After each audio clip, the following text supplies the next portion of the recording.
Good morning, everybody. Here we are. It's Monday morning. It's May 19. Yes, sir, Bob. Here I am in my little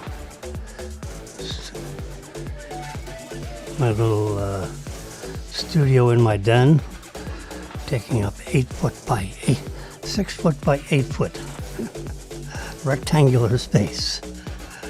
8 feet wide and 6 foot deep.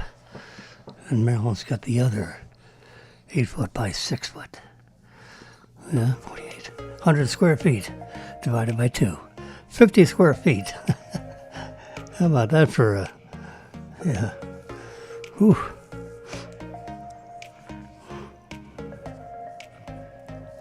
Well, the latest news is President Biden has, an advanced stage of prostate cancer, which is the killer of men. My grandfather died of prostate cancer, and I don't know.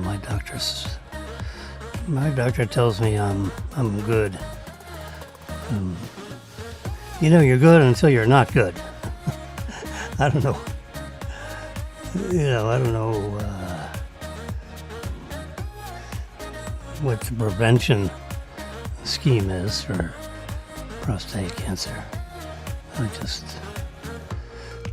keep taking your vitamins and your supplements.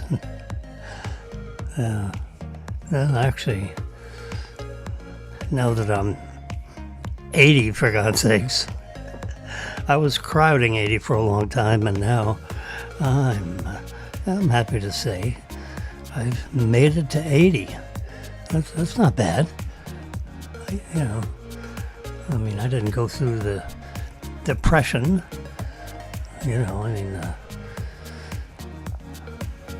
Now my father lived a pretty tough life. He grew up literally on the streets of Manhattan. Yeah. Let me turn down Epidemic a little bit.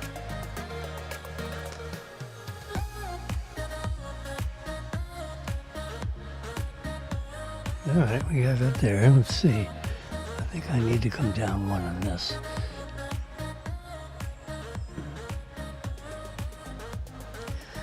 Yeah.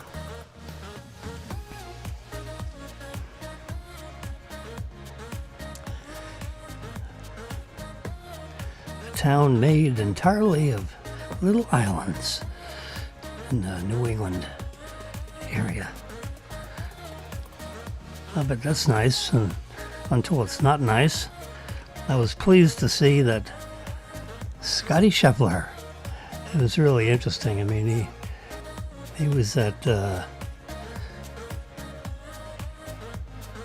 this is the actual, no, we don't want that. We want to go here. Where we have, yep, right there.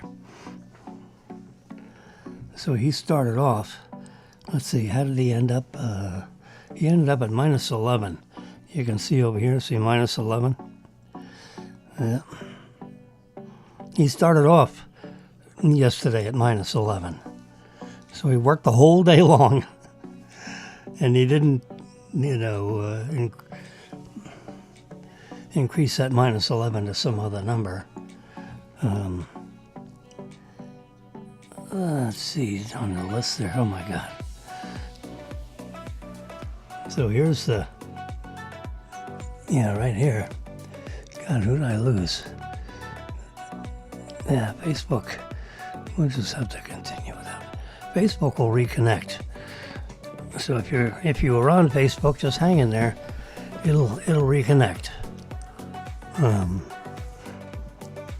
And if you're not used to, of course, you could go to YouTube Live. I've been I've got like 1,200 friends on Facebook, and about 1,000 or so, another 1,200 on on YouTube and so forth. So, a couple thousand friends. One or two of them listen in. But you can listen in without being live if you just want to listen in. But anyway, going back to Scotty Scheffler. I mean, at one point, Rome, ROHM, big golfer from Spain. I mean, Scheffler and Rome were tied at like -9, I think. And he has disappeared from the leaderboard. He's God, is that right? Yeah, gee. He just crashed and burned. He hit it in the water. And so, his last 3 holes were bogey, double bogey, bogey. He went down like 5 strokes in the last 3 holes. So he went, whoosh, he disappeared. So, since Scheffler was at -11, it was like a race to second place. And look at that. You got 1, 2, 3. You got these 4 guys tied for second place. So what they do is they take the second place earnings, the third place earning, and the fourth place earning, and they add it together and divide by 3. And each of them get an equal share of these 3 positions. That's how they divvy up. So, if you can, so if one of these 3 guys could have made a putt instead of missed a putt, it's like $1.2 million. Can you imagine? Oh my God! Because first place was like $3.8 million or something. Let's see if we had the $3,420,000. Okay, and second place was like $2 million. And the third place was like $1 million. So if you can be second place all by yourself, as opposed to 3 of you being tied for second place, where your earnings get diluted down with the third place position. Yeah, that's probably $1.2 million putt. You talk about having your knees knock. You either make a putt or you miss a putt, and it's $1 million. Ooh, holy mackerel. Anyway, $3.4 million. I was just thinking. It usually gives. The tradition is 15% of your prize earnings goes to the caddy.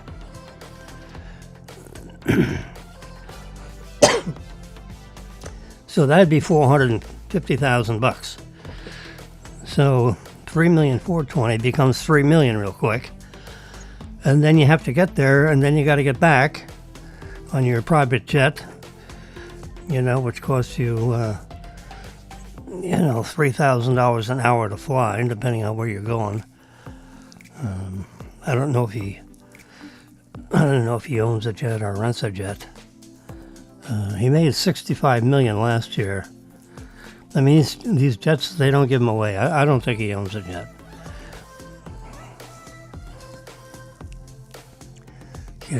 Unless you, they fly all over the place, but still, buying one of those, because then you have to have a captain, and what does he do when you're not, you're not flying?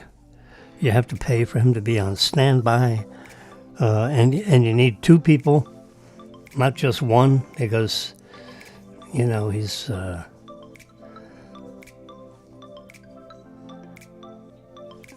I forget those rules. If you own the jet and you're flying yourself somewhere, you may be able to get away with one pilot. Now, if you were to sell tickets to third parties, then you need another. Then you need FAA. Then requires two pilots. Yeah. Oof. Anyway, Scottish Shuffler. So I was like nervous, nearly watching the golf for the last 2.5 hours. I time shifted it, because Daniel was working. He gets off at 6. He comes over here at 6:30 last night, and so I record, the fourth day of golf, Sunday golf. I record it so we can watch it together. So Marilyn and I were watching something else, and I had,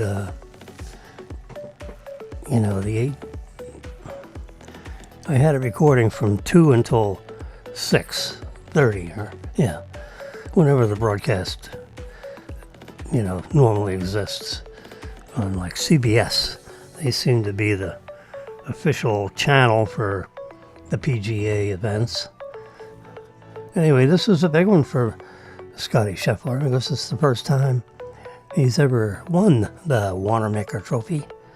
So his name is etched on a silver plate, which gets attached to the bottom ring, or wherever they put, the golfers that win.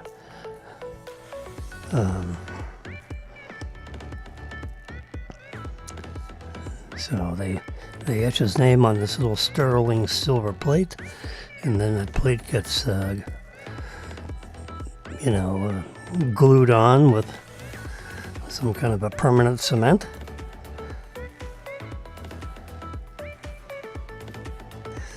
And then he's on the trophy. Some people have won that more than once. This is the first time he's won that one. He won, let's see, he's got, there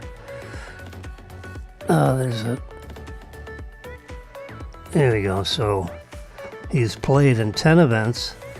He's won 2 this year.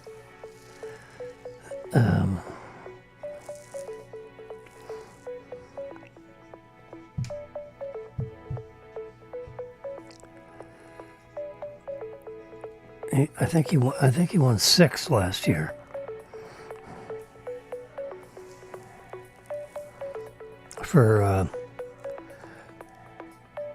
He made it must have been more than 6.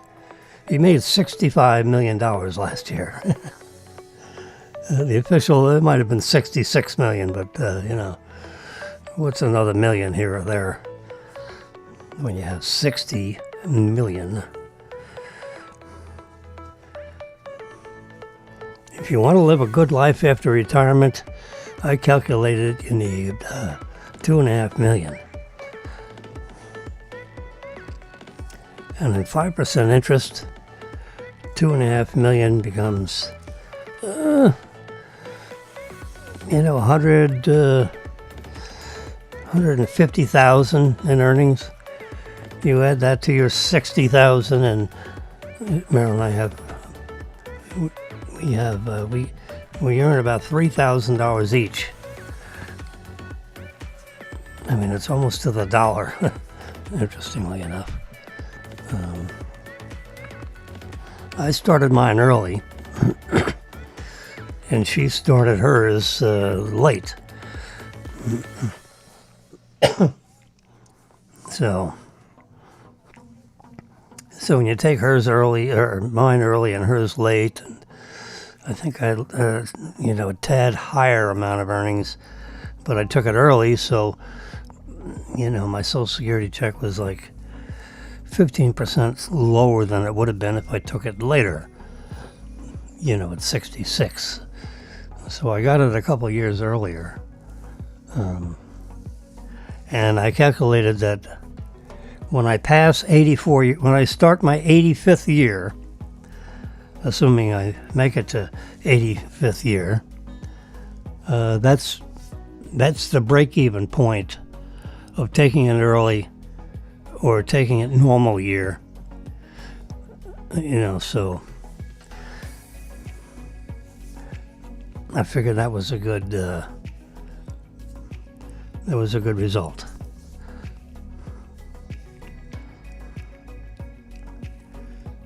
So when I live past, I live into my 85th year, you combine that with, it's about $3,000 a month. So if I would have waited a little bit later, my check would have been like, $3,250 a month instead of $3,000 a month. So that difference, is offset by the fact that I started getting payments, 2 or 3 years early. So that's like money in the pocket, because if you don't get it at all, you're getting zero until you get to 66. So if I started at 64, I think at a couple of years early. So you got 2 years, $3,000 a month. That's 36. That's 72,000. I got $72,000 in my pocket. So anyway, the difference between taking it early and taking it normal, the break even was about 84 years old. So, and since the average lifespan was 78 and a half, 79, that's 6 years past the average lifespan. So I figured, hey, that's a good bet. And if I make it past 85, marvelous. I'd rather make it past 85 and be, anyway. But, I feel good, get around good. I got this aggravating neuropathy business. They call it peripheral neuropathy. Peripheral neuropathy. Yeah. And I have it in my feet at the moment, not in my arms or hands, but in my feet. And it comes and goes, and right now it's about 15%. Now I take pregabalin, which is the underlying chemical in, the brand name is Lyrica. And since the copyright, drugs are copyrighted. It's almost like a name. It's a formulation. Lyrica. And I think they get 10 years of exclusivity, and then after the 10 years, I think, then the copyright, or maybe I don't know if you patent chemistry. Maybe. So 10 years in development and 10 years on the market. The exchange, let's just say it's a patent. So the way patents work is that the laws of the United States will protect your design or your chemistry for 20 years in exchange for you telling the world what it actually is. The actual formulation or the mixture of several things. Or if it's an electronic device, the schematic diagram of the device with a complete explanation of how it works and da. So in exchange for all that information, they give you exclusivity for 20 years. Okay? And then after 20 years, 20 years and 1 month, then anybody else on the planet can then start manufacturing, what the chemistry or the electronic design or whatever, that you created. So you tell the world exactly what it is, and they give you 20 years exclusivity. And then after 20 years, then anybody can use your formulation that you've disclosed in your patent. Someone else can manufacture it, for example, and, you don't have any claim against them for violating a patent right because your patent has expired. Yeah, nice thing about patents when you apply for a patent is patent pending. So you get all the privileges of having a patent, even though you don't have the patent yet. So if it takes them 3 years to figure it out, you get 3-year head start on it. Yeah. It's amazing. Companies like IBM and these big companies, Apple, whatever, they file and they get patents for, 400 or 500 things a year. There are 400 or 500 patents per company per year for these big companies. And they come up with design for this and a design for that, and only 10% of the things that they design actually get it to the point of a product that's for sale. Because they're real companies like Apple are very picky about a new item. I think when Tim Cook took over Apple, the only device that he has come up with, that's new and never existed before, is the Apple Watch, which I have right here. That's charging. I have my super duper fast charger, and in about 5 minutes it'll be fully charged, and I'll run the whole day. So whenever I'm sitting on my fanny, or talking to you right now, my watch sits on this little charger. I have a little cord that hangs out between my devices. Yeah. This little you see this little thing that says 24:04:05. That is the amount of time. That's an elapsed time counter. That tells us how long I've been on the air.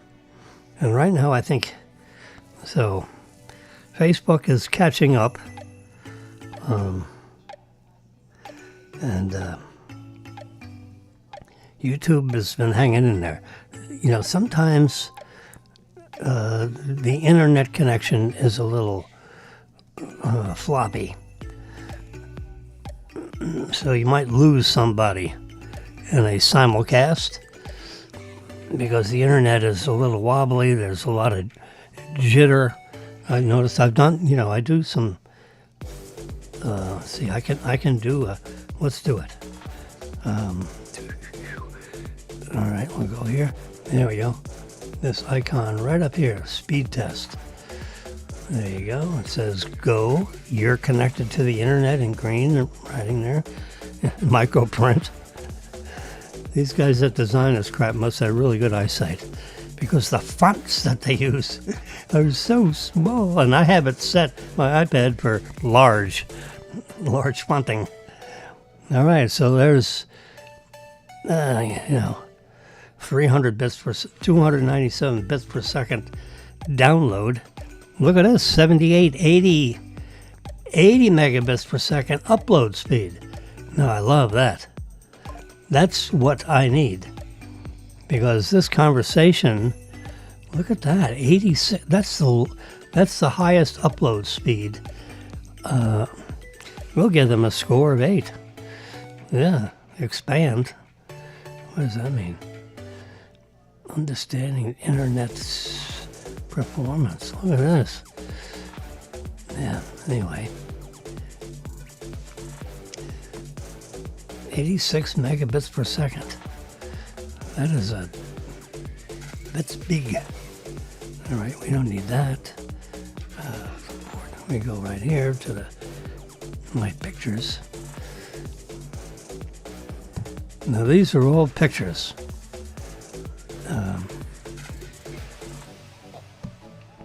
These are print screens that I've captured, reading my, my morning digest of things that I read. And what do I read? I read Flipboard. Here's Flipboard. There we go. And Flipboard is a number of periodicals. I've decided on, these 20 or 30 periodicals, or 35 or 40 periodicals. And then these are the type stories I want to read about. It merges the two statistically, and it comes up with this daily. There we go, hit that arrow. So now here's the different topics that I like, like Apple Store, electric vehicles.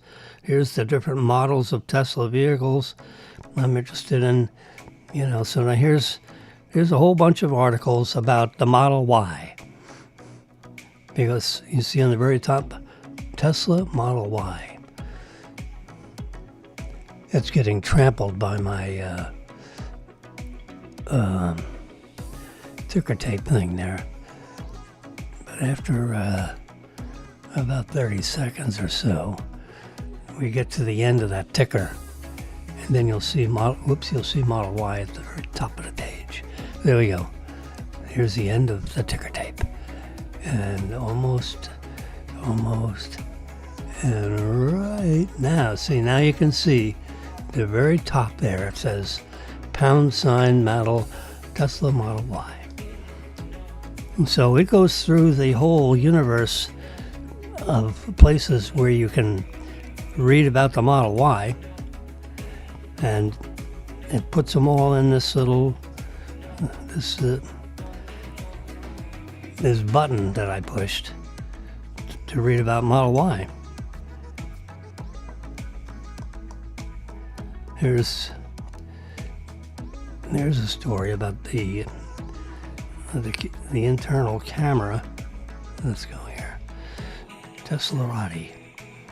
Teslarati is a source, and they write all about Tesla things, and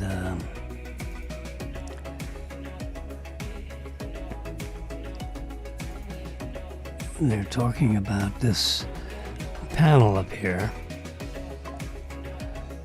Right above the rearview mirror, there's a little dot.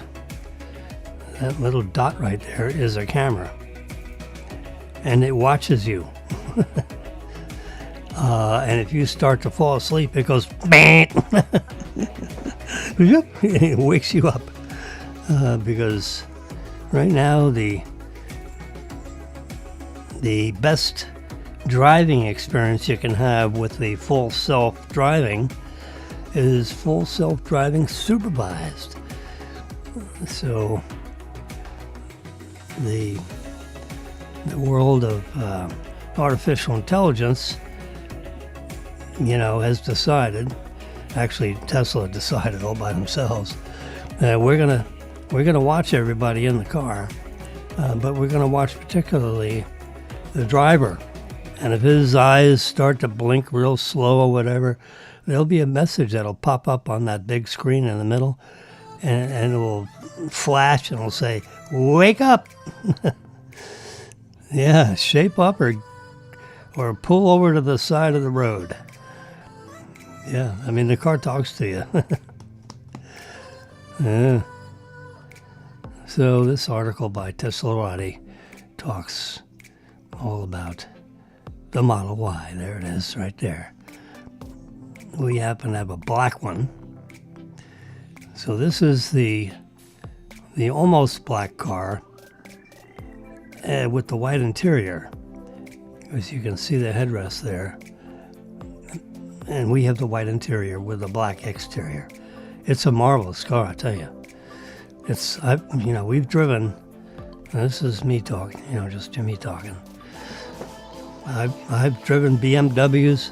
I've driven Mercedes-Benz.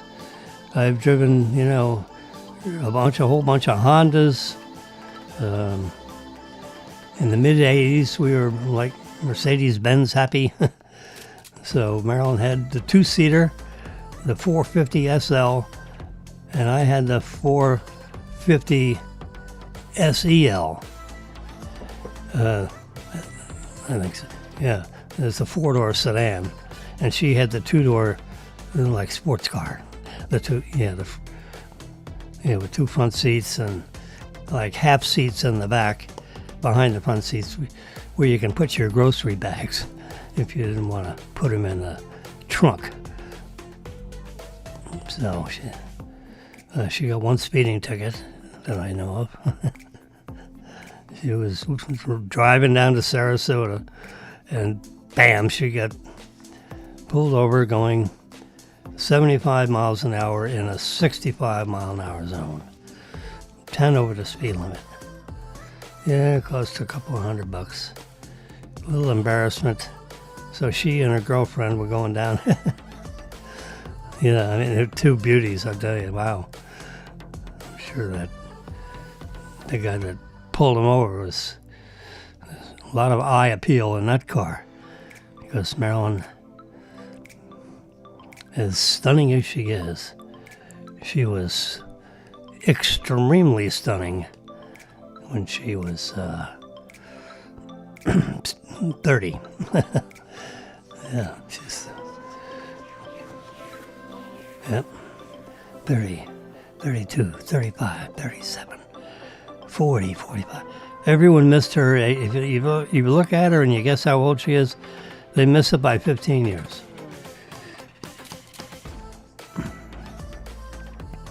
When she turned 60, everybody thought she was 45 years old. That's what, it's pretty people that take care of themselves, Marilyn is always very careful about how she looks when she's out in public. She sits around the house, she wears a t-shirt and brushes her hair maybe. Gets out of bed and looks like a little... Yeah.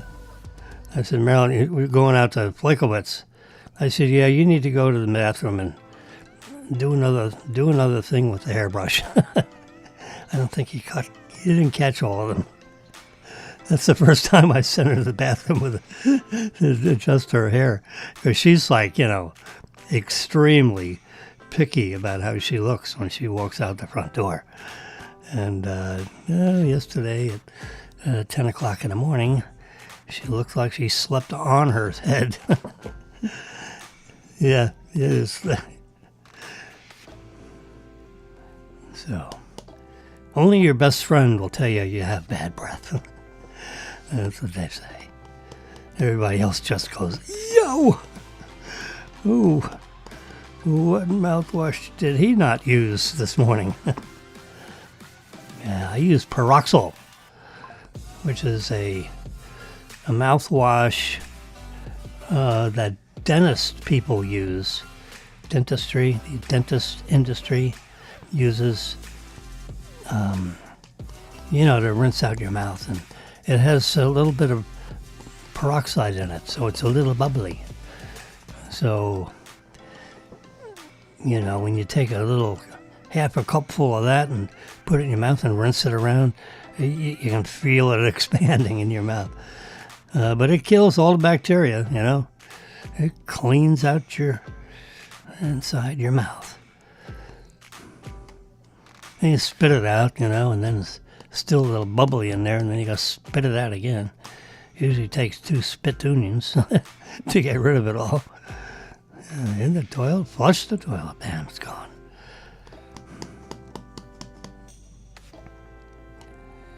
Yeah, so Tesla's getting ready to release. There we go. It's Robotaxi. Let's hit this. What was that? Agency asked Tesla to answer questions about the taxi plan. Now this is a story that originated in Washington, D.C. from Reuters. There you go. This is a live story.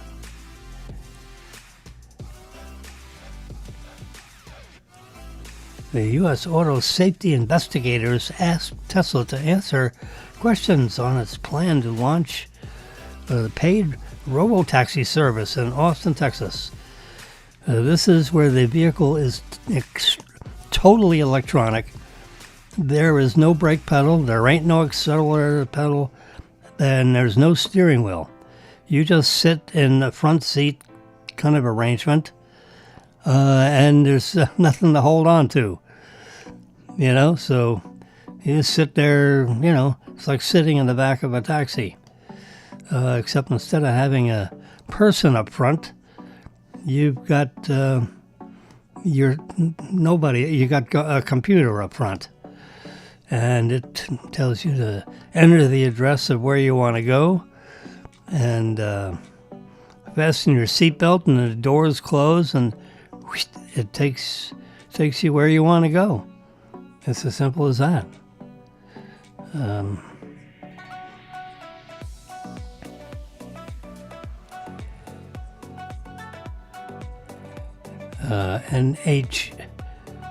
The National Transportation something Association, this agency wants to know how many vehicles are going to begin the robo-taxi. What's the portfolio of vehicles? It could be 100, it could be 300 or 400 to cover all of Austin, Texas. This is the first city. The letter asks for details about the robo-taxi sensors and basically cameras all the way around. You got, 2, 4, 6. Yeah, you got 2 in the front. You got 2 on each side. And you got 1 rear-facing camera. So that's 7 cameras. They're all watching stuff go on simultaneously. It doesn't have to turn its head to see something because there is no head. And here is a expando look of, look at that. You can see right through the whole robotaxi, and there's a guy, on the other side of it. I don't know what he's doing. He's a passerby. When you just slide in that door, there's a little handle right up there, right above and you swing yourself right in there and sit down. And then once you're in there, your door closes. And once the other person gets in on the other side, that door goes down. And off you go. Remember, you have an app you got your iPhone in your hands, and you type in, the hailing information for you hail for the cab.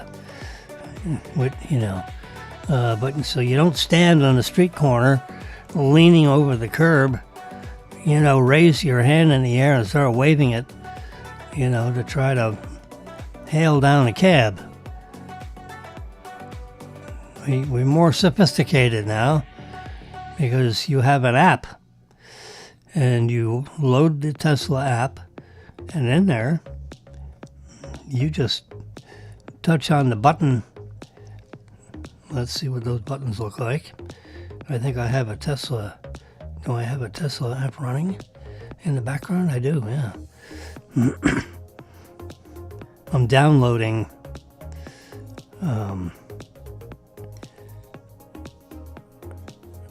version, let's see. You see it on the bottom there. I can't reverse pinch the application.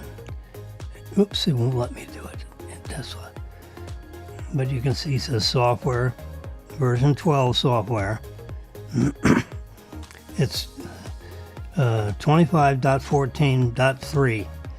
Well, the latest one that I just downloaded, almost, I didn't get it all, but I got most of it, is 25.14.6. Here's the release notes. Yeah, see, 25.14.6. Connect your vehicle to the Wi-Fi to complete the download, and then you push a button that says install it. And there's a reminder sign there that your car will be out of commission for 25 minutes or so.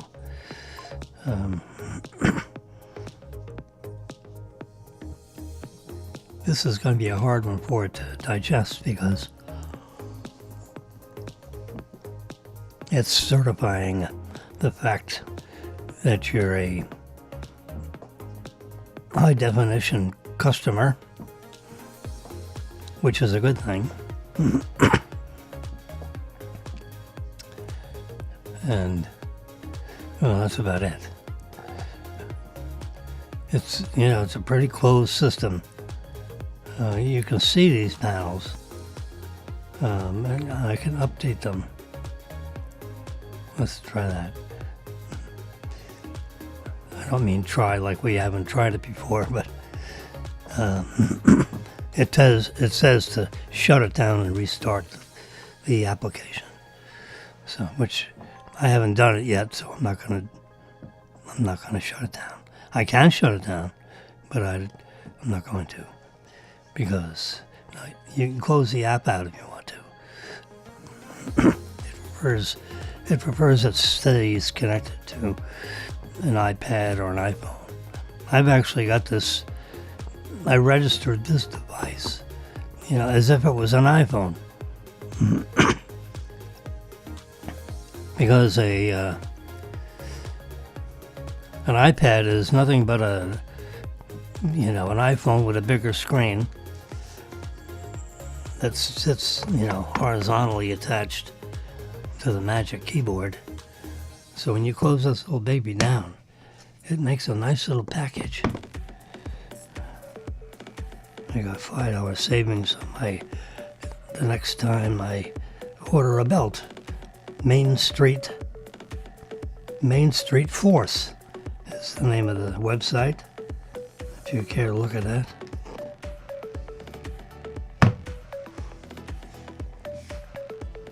Anyway, look at that. See, there's my screen.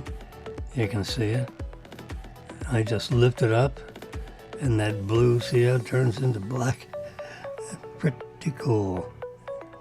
You look over here on the side, you can't see it. Anyway, so that's the software story. I have it 95% downloaded, and it's doing a what I would call a hexadecimal check. It hashes the whole thing.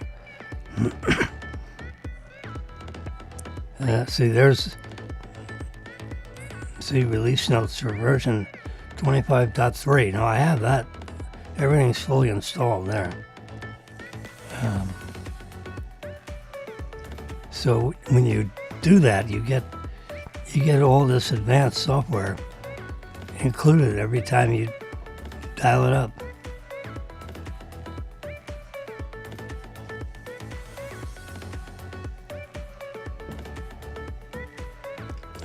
I'll give it a week, and then I'll start digging into it to see how it's doing.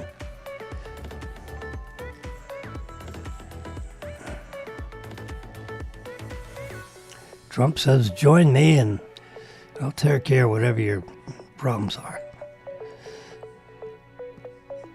He's like, Mr. Gracious. Some people, when they get wealthy, they snob you out. Trump he tries to figure out a way to bring you in the fold rather than push you out of it. Yeah. So the upgrades that are available to me with my Model Y, the way it's configured, which I didn't ask for. The only thing I asked, there was 2 premium products I asked for. I wanted it to be, if you agree to lease a car, they want you to lease this one, and it was a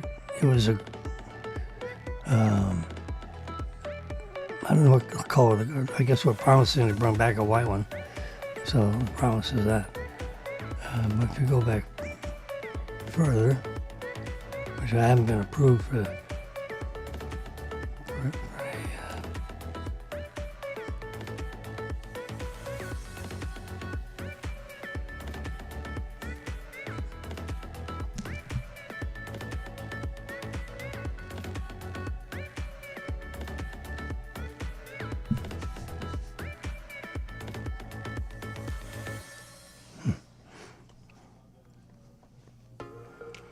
all right, that's all I know about the Tesla. Anyway, so you can read the web.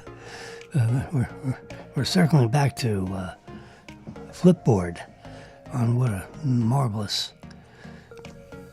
application. I read all the things that I read. I read right on this device.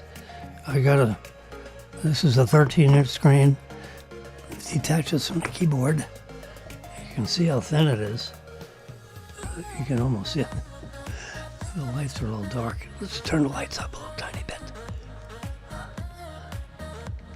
There you go, so you can see a little better. I'll turn it, so you see I'm turning it sideways, and there it is. It's like 5 or 6, I would say 5 millimeters thick, which is thin. It's a new iPad Pro. I didn't go out and buy this, off the shelf, new. I had a insurance coverage. You pay $10 a month or $8 a month extra to get the extended warranty. Well, I did that, and the iPad that this replaced just went dark. The device would not talk to me no matter what. I'd plug it in, I'd unplug it. I'd plug it, it wouldn't take a charge. So, I could have the presumption it was fully charged. I don't know if it was fully charged or fully discharged. I'm going to guess it discharged because it wouldn't turn on. And if I plugged it in, nothing would happen. So I couldn't get it to take a new charge, no matter which cable I used and what the charging device I used. It just, wouldn't answer my call. So I guess I could be sitting here wondering what's going on with this thing. Let's look at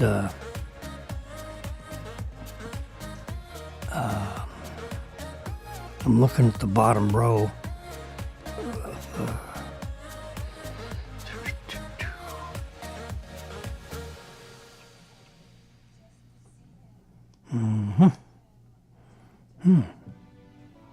Interesting.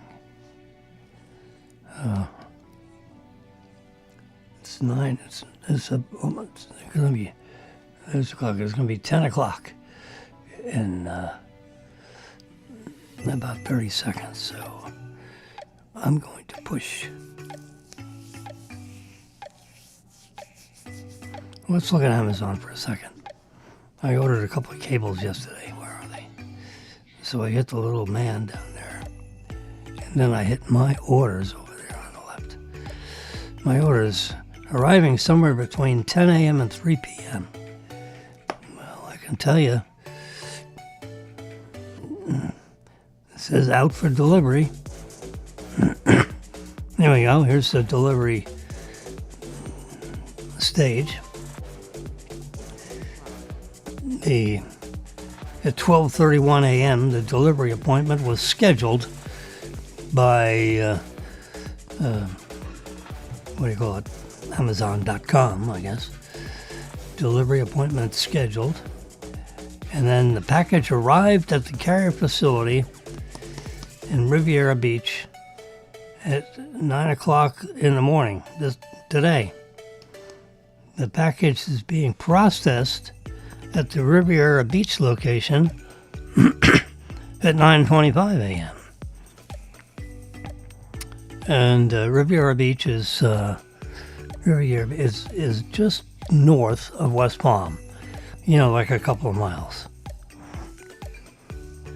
So at 9:50 a.m., they loaded my package on a truck in Riviera Beach, and it is making deliveries all over the place in eastern Broward County, I would call it.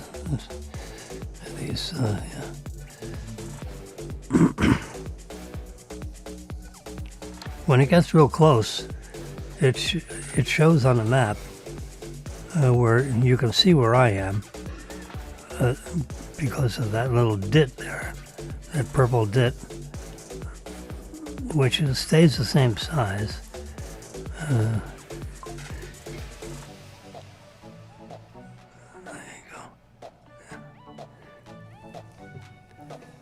So that's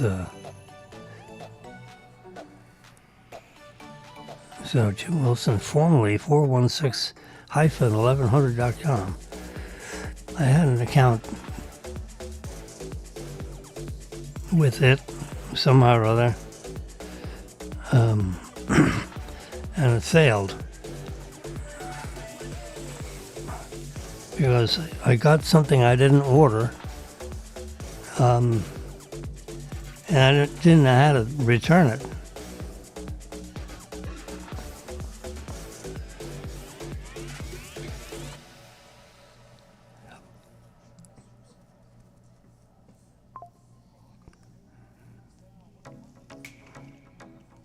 Bamboo.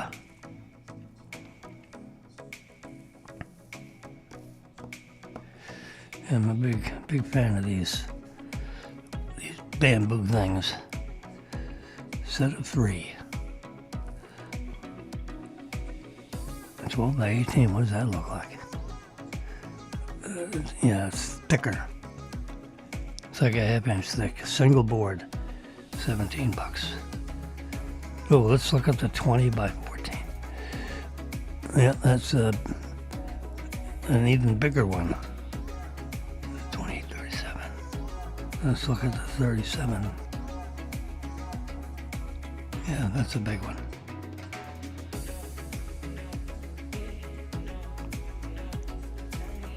This is a set of 3. Set of 1, 2, 3, 4. A set of 5 piece. It says 3. Oh, that's 1. That's 2. That's 3. I'm looking at the ridges with the, like this is 2 pieces. Yeah, no, that's just a channel that they've sculptured out all the way around, so that if you're cutting meat and you just got it out of that pressure cooker, whatever. I mean, I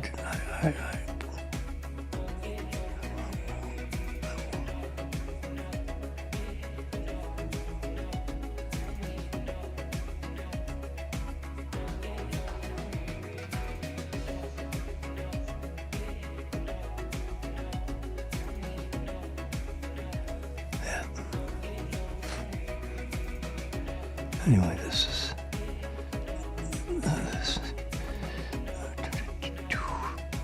no, not that one. This one right here. This is what I got.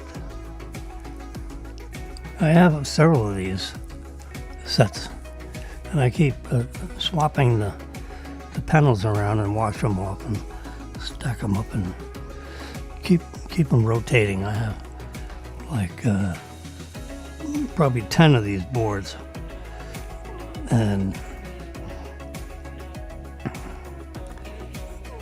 there's 4 or 5 of them on top of my sink, which covers the top of my sink. You know, it gives me a little extra working surface in the kitchen. Got a big double sink. So I bought this roll of stainless steel rods with, you know, that are connected each end with like a rubber material. And it unrolls and it covers over your sink. And it gives you, you know, and then if you put one of these bamboo cutting boards on top of it, you know, it holds 40 or 50 pounds worth of stuff on there without causing any difficulty. And it just gives you a little extra work surface. Closes up the kitchen, closes off the sink, so you don't see this big stainless steel sink thing in there in the middle of your kitchen. So I have 2 of these big ones, and 2 of the small ones cover up most of the sink. And then this middle one I turn sideways, and it covers the sinklet on the right side, which is connected to a garbage disposal thing that's embedded in the sinklet on the right side. So you got a big sink on the left side and what I call a sinklet, a little sink on the right side, you know, to get rid of, to grind up all the waste. Yeah.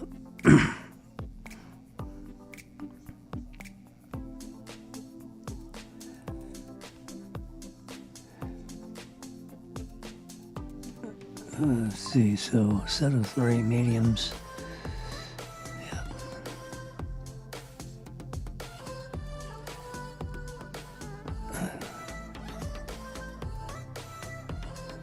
And every once in a while, one of them, you know, they warp. They might warp. If you let them stay wet on one side, you know, then it gets a warp in it. And then I use those boards for something else, you know, like a divider. I got a couple of flat glass lids for pots over on the right side of the range. Well, I separate those with these bamboo boards. I separate them so the glass lids aren't banging up against each other. So you got glass lid, then you got a bamboo board. Glass lid, bamboo board. Yeah, that kind of thing. So I got a couple of boards, 3 boards over there where the glass lids are. Yeah.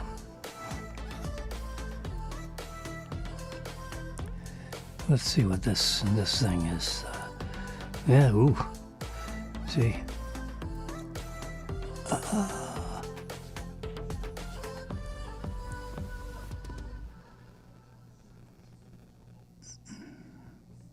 Dynamic mic only.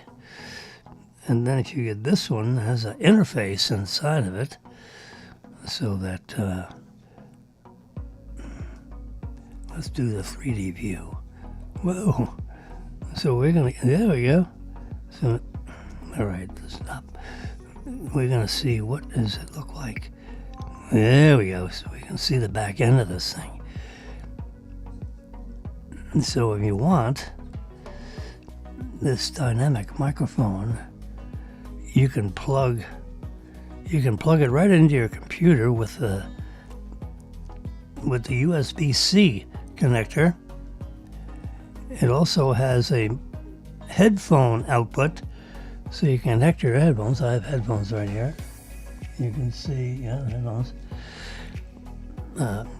I'm getting my signal from my headphones out of my mixing board, which is over here. Yeah.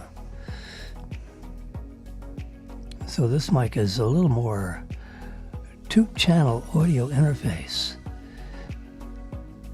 This 3D view thing is pretty interesting, isn't it? Yeah, very nice.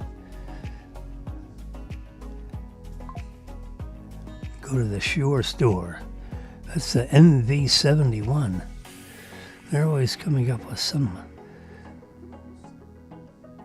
SM7. This is the classic one. Let's see what that looks like. Yeah, this is the one.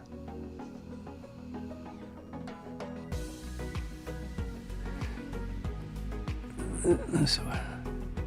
SM7DB. Dynamic vocal microphone. I am microphoned up. I don't need any more microphones. So as you can see with this display, same sound signature as the SM7B, except it's got a preamp in there, which gives you 28 decibels of gain. Okay? Which I don't need because I have the soundboard here that gives me 60 decibels of gain, which I'm only using on the 0 dB. I don't need any gain. I've got all the gain I need. Equalization tools to round off the bass in case there's too much bass and it gets real low. Reduces the number of peripheral products needed to get that iconic 7B sound. Yeah. You know. That would not be the right microphone. So here you got a whole bunch of them. I mean, these guys, Shure is the microphone people. Where's the SM7B? Well, let's see. There you go. Look at this. Yeah. I'm using, see what's up here is the Electro Voice. Yeah. This is the microphone that Rush Limbaugh used. And of his 25 million number of people that used to listen to him every afternoon, 25 million. He'd give a broadcast from 2 to 5, 3 hours, and he used this microphone right here. Let's see if I can we go full screen, please, so we can show them the microphone? There we go. This studio is operated with 3 people. Me, myself, and I. Yeah, it's just the 3 of us. So if I can't do it, then maybe myself can do it. So I just, click on, there you go. There's the stories over on this iPad over here. And I can click on this one, and this is stories over here. I'm gonna click on this one, and this is Jimmy. Or I can add this one. Anyway, so here's my microphone. That is the EV320. Yep. It's my distinctive little. Whoops, sorry. That's supposed to be right there. There you go. Look at my little red band there, which, just gives you a little more. It just lets me know where the sucker is because it's black. Black is beautiful, but sometimes you can't see black. Let me move this back a little bit. Hello, 1, 2, 3. 1, 2, 3. Testing 1, 2, 3, 4, 5, 6. Sorry for all the noise. The microphone's very sensitive. Oh yeah, it picks up everything. Yeah. So that's there's no acoustic negativity to this little red band I have around there.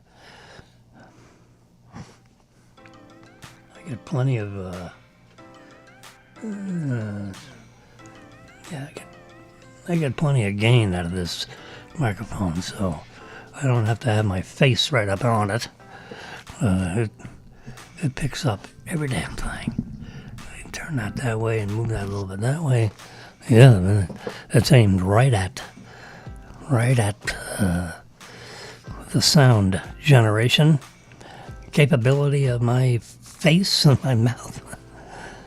We're in the Shure Microphone Company here. Yeah. Let's get down here to the XLR microphones. I'll show you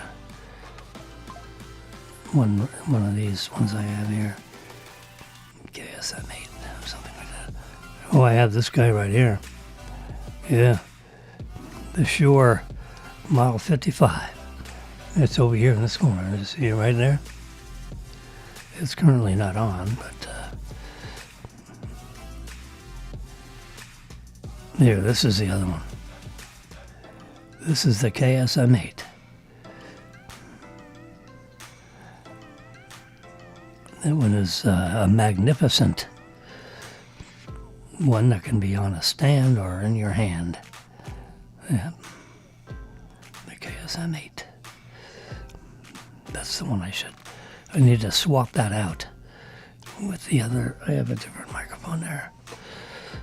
Yeah. I can get that KSM8 out and use that puppy.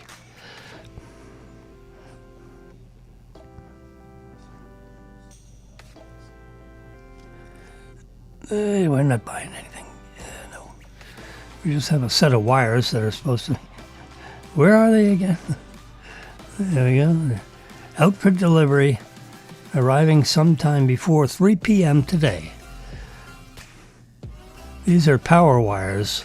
It takes up to 240 watts of energy from your charger into your iPhone, your iPad.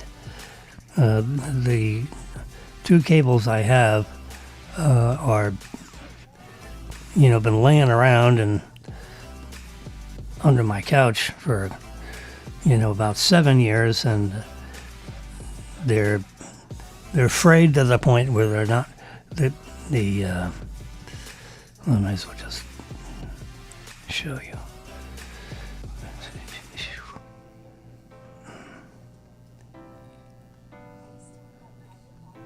There you go. That's the this little chip inside. All this. That's so Apple manufactured this. What do you call it? The USB-C. And they have a little chip in there to make sure the company has paid Apple a little fee so they can connect. You can connect to this, and it's connected to the charger, and it will, deliver at least two. It's capable of handling 240 watts.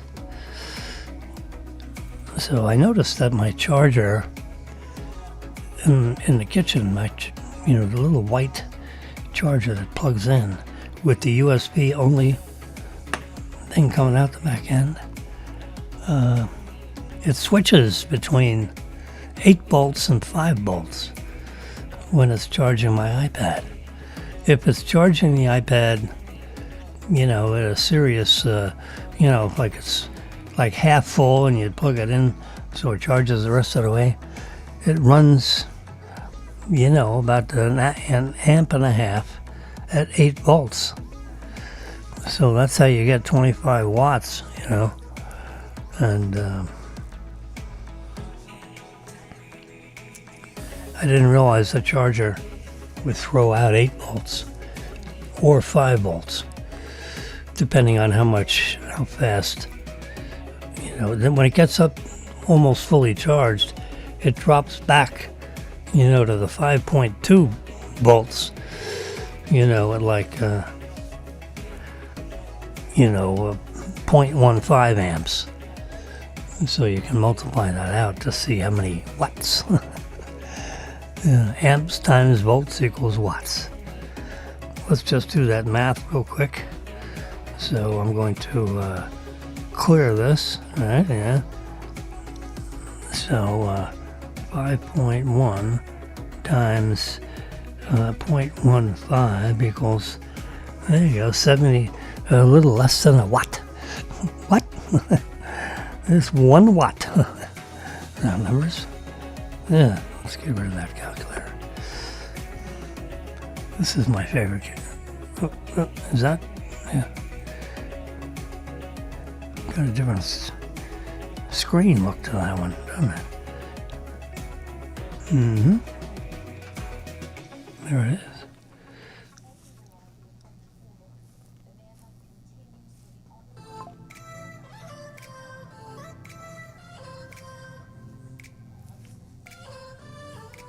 You have all these different, there's date and time.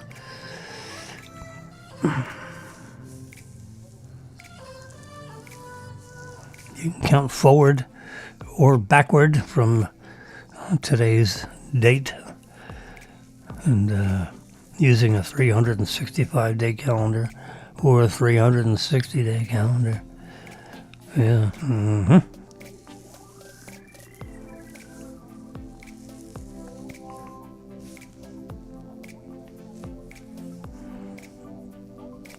Anyway, so I've given you.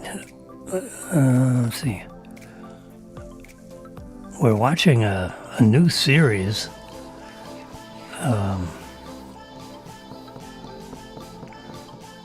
It begins with a D. Let's see. Crap.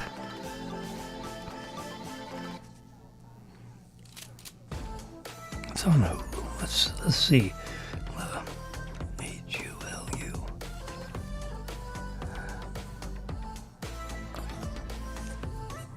Let's just do Hulu.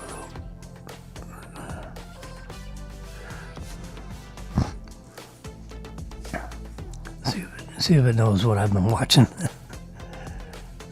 There you go, Hulu movies.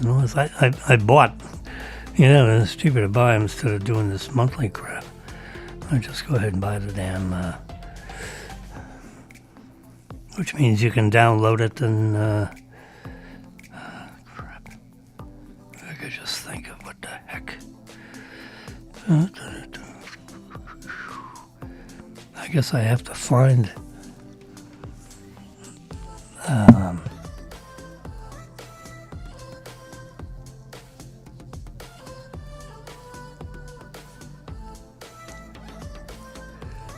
It's not dividends. It's a D word. There are lots of D words. How about Hulu.com?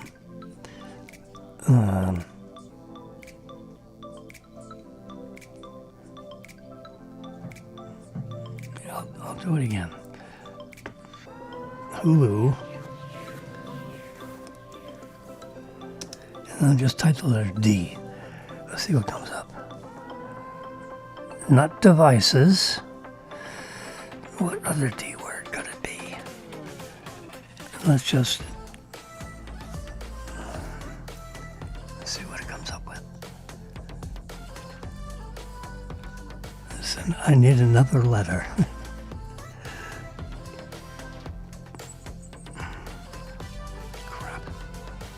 Let's try an E. What are we on? What's the name of the show?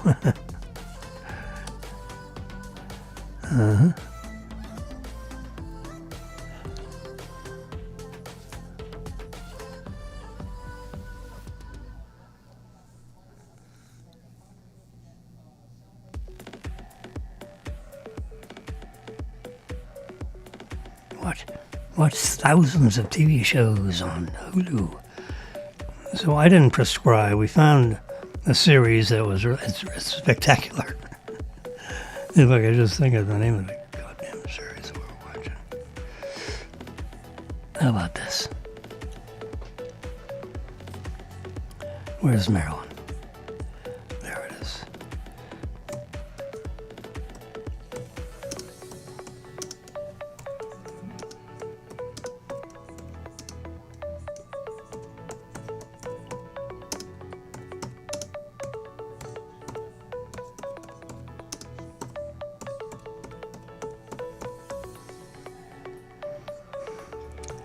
What's the name of the series we watched yesterday?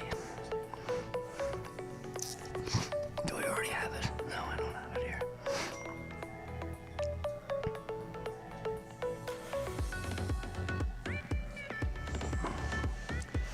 So we'll see if she gets back to me sometime today. And if we find out what we were watching, I'll look it up and show it to you. It is a spectacular, if you like, legal dramas, I think I'll put this one on Marilyn, so she answers me.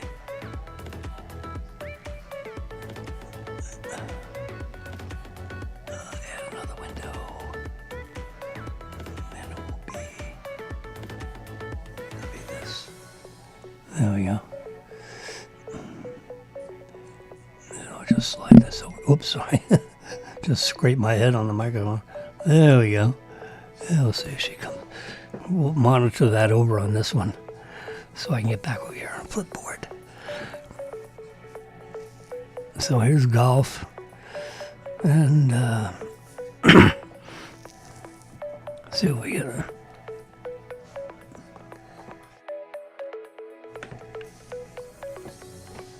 There we go. There we got a full picture of Scotty holding up the trophy. The Wanamaker Trophy. Yeah. It was a $19 million pool of money that the golfers were going for. He got $3.5 million of that $19 million for first base. It's a 32-pound trophy. And when he was jiggling it around to take the picture, the top flipped off. And they coached him on what not to do because that trophy might disassemble. Yeah, they provide him with a replica. He's not allowed to, he doesn't take that home with him.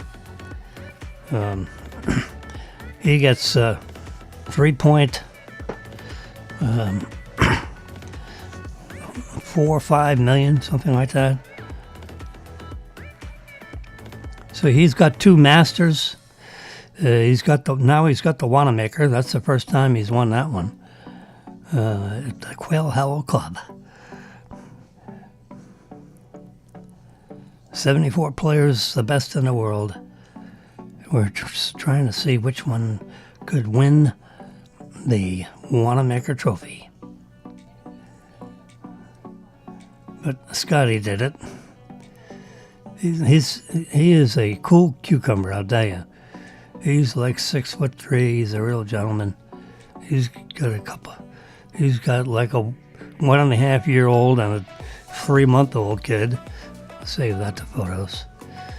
Yeah, that's a nice picture.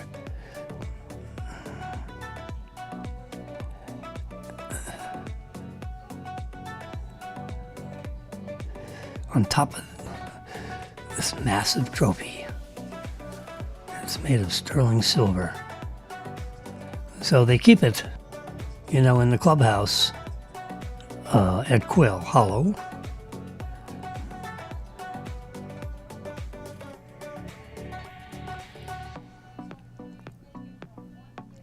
I'm speed reading this article. Last year, I know Scotty made about $65 million. He got $3.42 million on this one. And if you're down at the end of the list, you get $23,000. That's quite a range, huh? $3.4 million down to $23,000. So at least it pays your bills to come and go from Quail Hollow, and Anyway, here's the breakdown.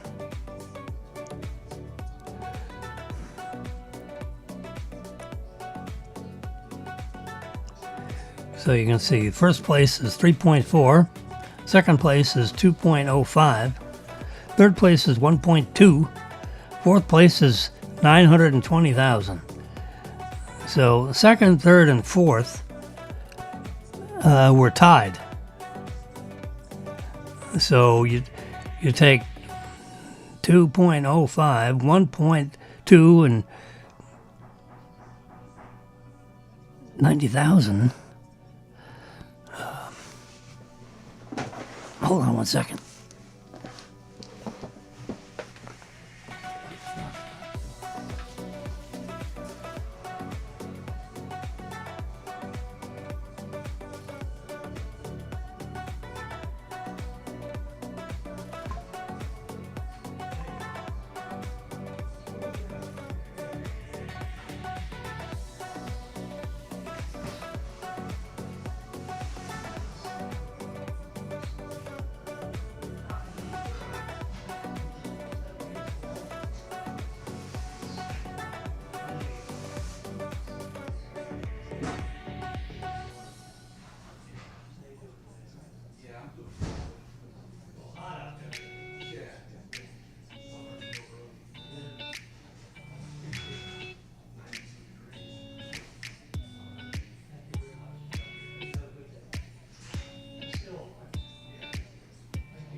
There we go.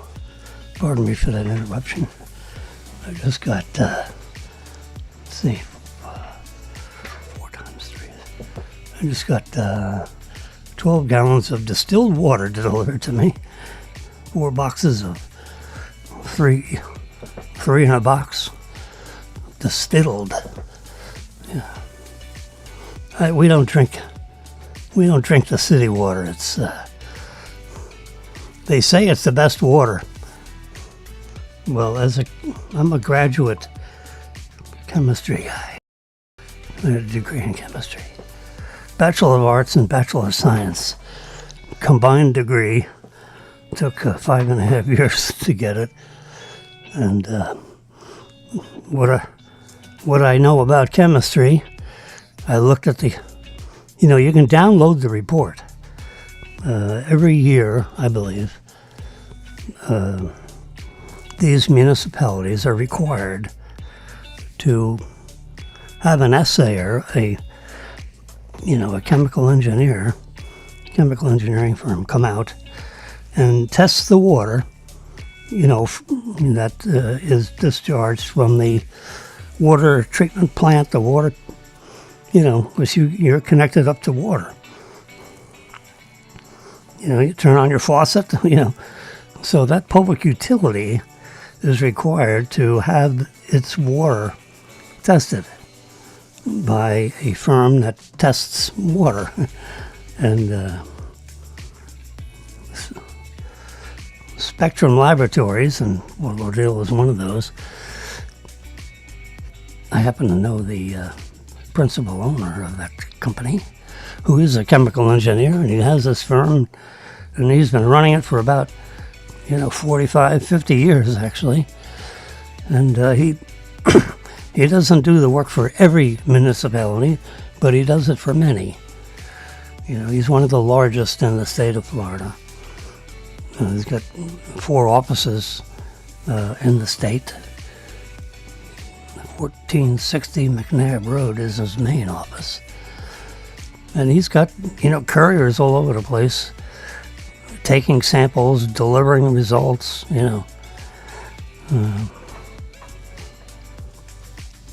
So, many of these municipalities will actually ask such companies to test, the situation, like in canals, to see if, in waterways, like the intercoastal waterways up and down the coast, they'll stick their arm down, or they'll have a device which reaches down about 2 feet into the water and then turns upside down and lets out, like a test tube. and puts it down with the tube upside down so that the air is trapped in the test tube, and then you put the test tube upside down, right side up, when it's 2 feet underwater, and then you'll get the sample from 2 feet underwater. And then you bring it up and you put a cap on it and take it back to the laboratory, put it through, you look at it, you put it through a device that measures, what particulate matter may be in that water, floating substances. Then you take a sample of that and you put it in another little tube and you put it in what is known as a mass spectrometer. And it analyzes what kind of dissolved minerals, heavy metals or whatever are in the water. And they produce a report. They write a report. They show you the test results that come right out of the equipment. And the water has to live up to certain standards, according to the United States government. I don't know whether it's Department of Interior, probably. One of those delivers the report of standards. But the water standard is not very high. It's a pretty low bar. And the Boca Raton water supply is right at that bar.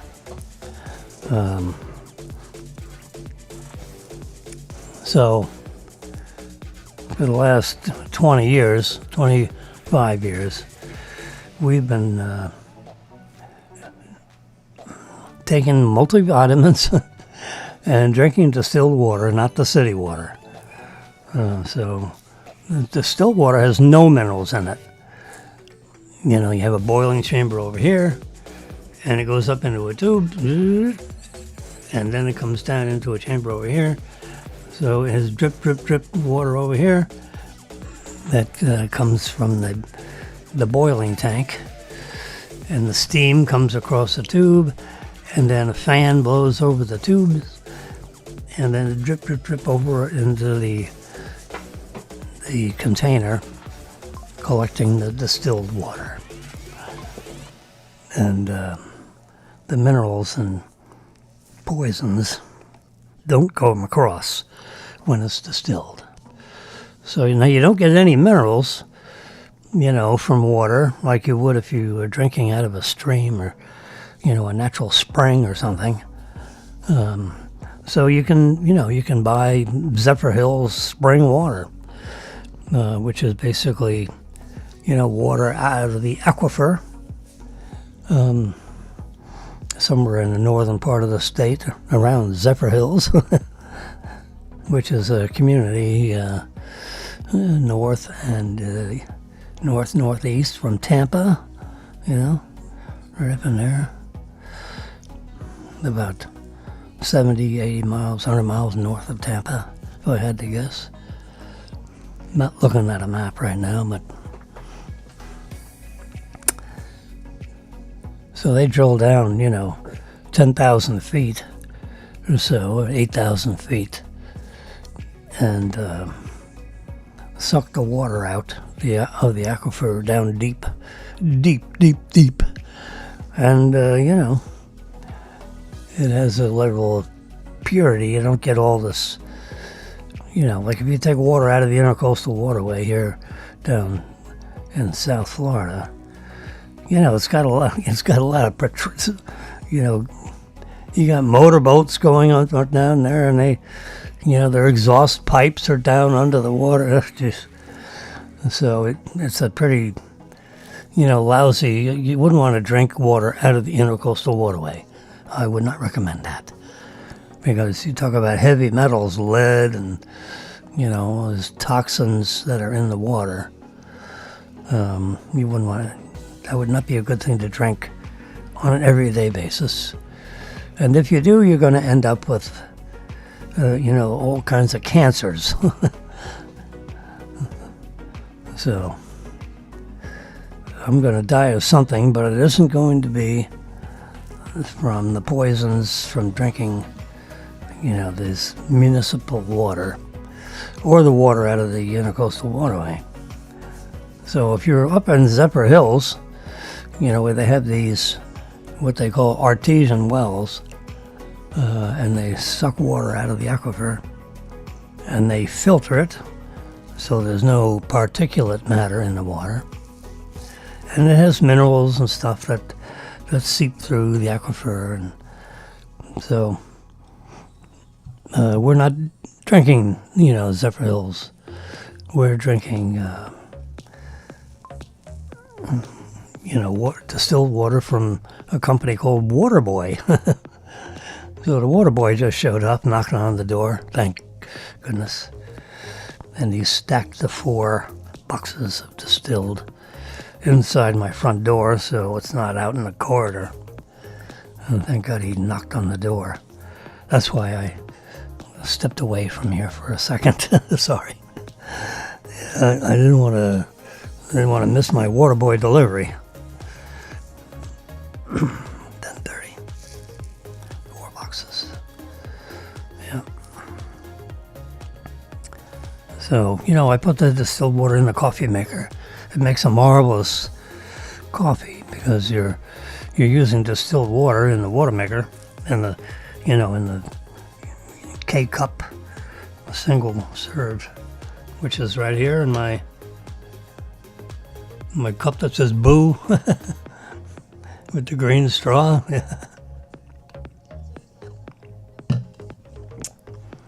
And instead of coffee at 142 degrees, it's about 118 degrees. It's what I'd call warm coffee.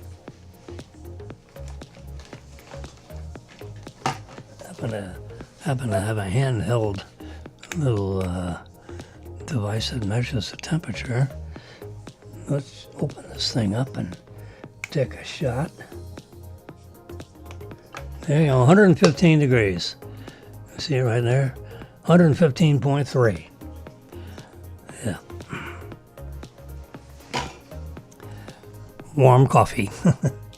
It's in a thermos mug here, so it's not cold. Because it's 60s. Oh, God. Oh, you can see it. There you go. We'll see right down here. It's 67 degrees inside, and it's 90 degrees outside. It's a sunny, hot patio today. 48 degrees humidity in here, 56 degrees percent humidity outside. Yep. That's the correct time. We're on the air. There we go. Yep. Anyway, we'll connect back and get this. Oops, we're going to switch cameras again. I like to be on the right side. I like to be right of middle. That's my political posture. Coincidentally, right of middle. Yep. There we go. You hear Epidemic Sound Instrumental in the background. I get that from my YouTube Live subscription that I have with YouTube, which allows me to broadcast up into YouTube. You can find me at FAU for you. I've been on the faculty, adjunct faculty at FAU since 2003. So that's a little over 20 years, huh? 23 years. I have a key to the classroom. Now, 23 years ago, it was quite the topic. It created a lot of attention. I would be on the front page of the living section of the Saturday edition of the Fort Lauderdale News. It was a big roll-up, this is heavy. A 2-pound edition of the newspaper. It had all the ads in it and so forth. And they had a little magazine section called the living section. and I'd have a full, a half a column story, half-page story about my class and when it's offered at FAU and where is FAU and the content of the class and a couple of pictures. They dispatched some photographers to take pictures while I was teaching in the class. Yeah. But 23 years ago, digital photography was, a new topic, and people wanted to know about it and how to use their cameras. They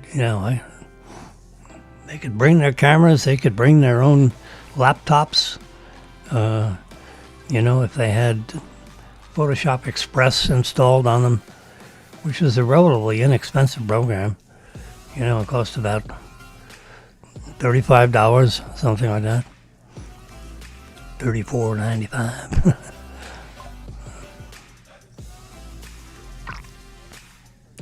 Let's see. What would that cost today? Let's give it a Photoshop. Whoops.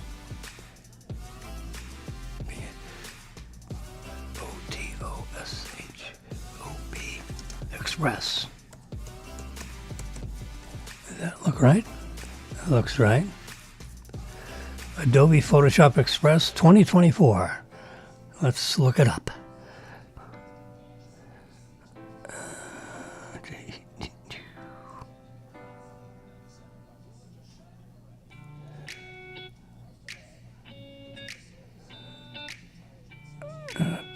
What is all this stuff? Photoshop. Maybe it's Elements. Let's try this one.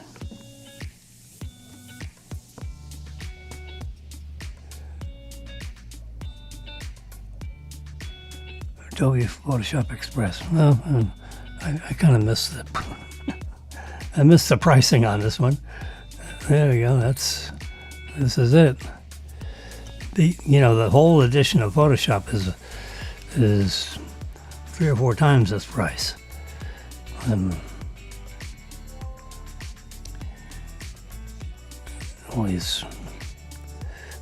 Anyway, that's it. That's what I teach from right there. Photoshop Express. Yep.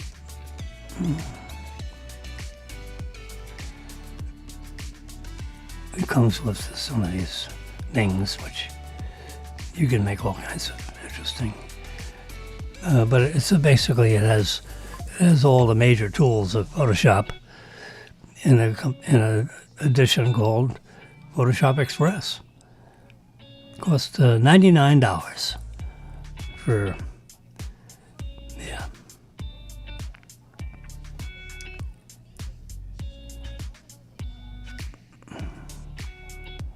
Sold by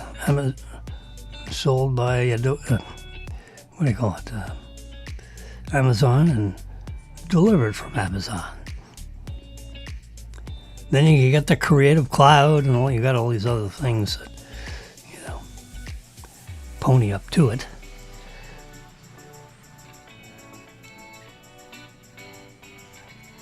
Let's see what that. Anyway, so $100. That's what. Let's just type Photoshop.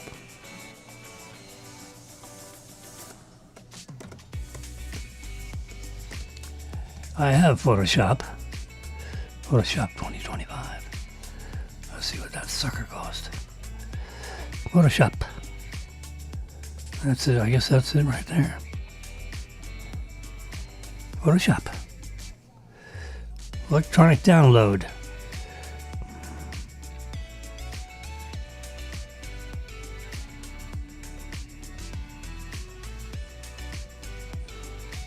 Looks like $263. Oddball price of that, huh? So you can download it and they give you, you get a key, a 16 hexadecimal combination lock specific, for you and your product, and you download it right into your system, right from Adobe directly. You know, they don't give you a box with a CD. You know, it's like you can see here. This comes in a box. You know, I mean, you can buy one in a box, and it costs you another $50 probably to have the CD-ROM in there.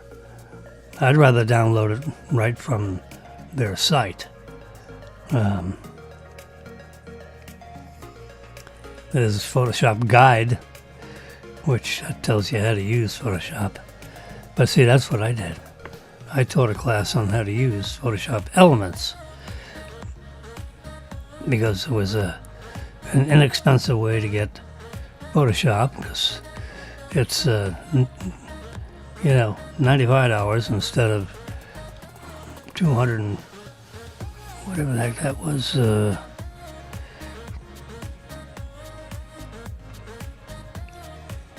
$280 or whatever. Oh, $263. There it is. Your digital subscription. If you don't want a digital subscription, you just want to get it CD-ROM in a box, so you can add the CDs in a box to the rest of the little boxes that you have from the other software you bought. You know, now everything's electronic. You put it in there, you get a key, and then you have to put that key, you gotta type it into your address book so you don't lose it. And you literally just create an entry in your, let's see if I have such an entry. Here's my contacts. Look at that. Oh boy. So we're gonna Photoshop. Let's see what's there.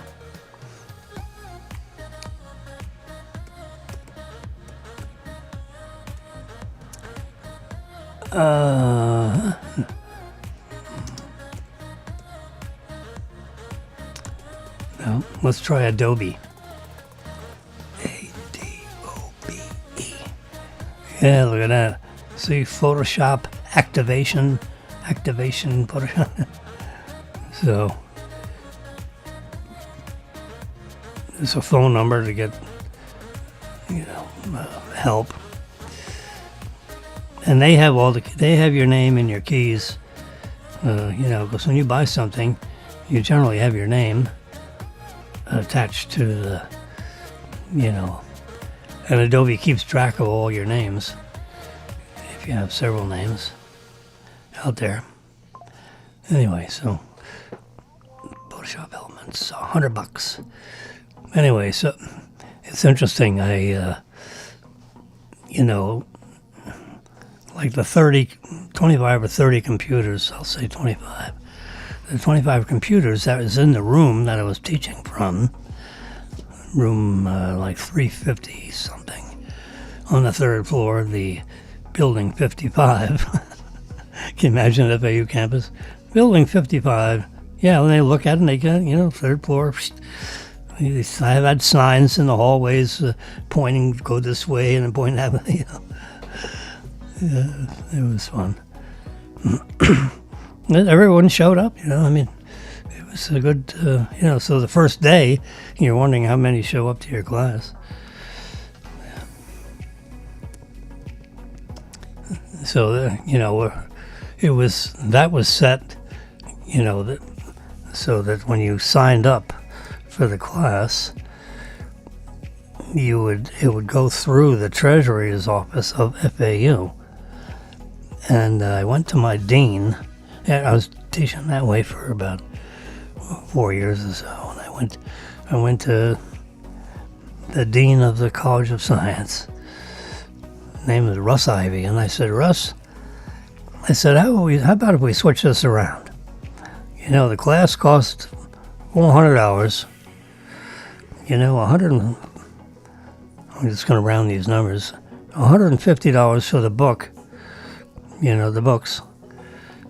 Classroom has to have books, right? So, $150 for the book. and then I get 100. That's 250. And you get 150. That's $400. So how about if we do this?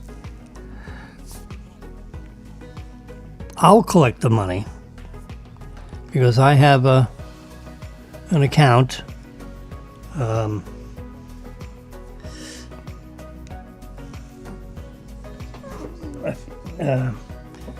Where I can put in the credit card numbers and charge people's credit cards,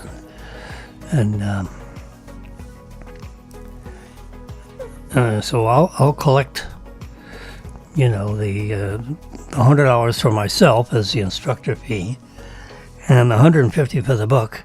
That's $250, and then the $150 for the FAU for the use of your classroom and the fact that you advertise it on your website and all that kind of stuff. I'll give you, I'll just write you a check for. I'll just give you a check for, if I have 10 students at $150 a student, which is your portion of the $400 fee. I'll just write you a check for $1,500, and I'll give you that check. After the first, I think the second week, the class, the charge is non-refundable. After you, it's like a 10-week thing, and after the second week, you can't get a refund on your, I didn't have anybody in all the years I was teaching there. I didn't have anybody that decided for a refund. Anyway, so it was like, he said, yeah, that'd be great. I said, that way I get paid right away. I can get the books right away. Just, go down to the bookstore and buy 10 or 15 books, whatever it is, and give them a check. I'd have my fee, and then I just hand you a check. But if we go through the FAU Treasury Department, I get my fee like 2 months later, after the last class. Then they decide to process, when they get the class, what do you call it? You hand out the questionnaire. Yeah, you got to have a questionnaire answered. So the students would, not signed, they'd be anonymous questionnaires. And, how'd you like this? How'd you like that? Was he clean? Was he, did he speak the English language? They'd ask, like 20 questions. And then any other comments, and you have a little comment. I always did well on those questionnaires. They'd rank, you have rankings, 0 is the worst ranking, 10 is the best ranking. I didn't get any zeros either. Oh boy. But, Russ said, hey, that's great. He said, then I'll just use that money to buy a printer or, whatever equipment I need in the College of Science. I said, hey, that's good. That way you get it right away, and I get paid right away without having to wait for the, all the administrative time it takes. So he said, yeah, that works for me. I said, it works for me. So let's just do that. The one thing you need to do, Mr. Ivy, is get the classroom computers populated with Photoshop Express, if you don't mind. And they would do that. The IT department would, get the licensing information from Photoshop. It cost $8 a computer. When you're a university and you have all this software all over the place, you obviously get a educational discount and a quantity discount because it's a 30,000 student university, right? So you got computers everywhere, and anywhere in the College of Science, so you got 10,000 students probably in the College of Science, and the fee the license fee per computer, I remember, now this is like 10-year-old information, it was $8. But if you buy it, as a student, it costs you, it said 95. I think if you're a student, you buy it for 75. If you buy it with the educational discount, it's like 25% discount or something. So, you're just a regular schmuck, it costs you $100. But if you're a student and you have a student ID card, which you image and send to Adobe, I think they look at it. I have my faculty letter, which I can flash that. I didn't get an ID card, but I got a letter from the College of Science saying, "We're pleased to have you as adjunct faculty." So if I go into Apple and I want to, buy something with an educational discount, which, you get a 10% discount. So if you're buying a computer worth $2,500, you get it for $2,500 less 10%. So it costs you $2,250 instead of $2,500. That's, $250. That's real money. But hey, so I have my faculty letter. Oh, it's in it's on my website. Look up that letter. I have it somewhere in one of these boxes. But I have it on my website, which I can show you.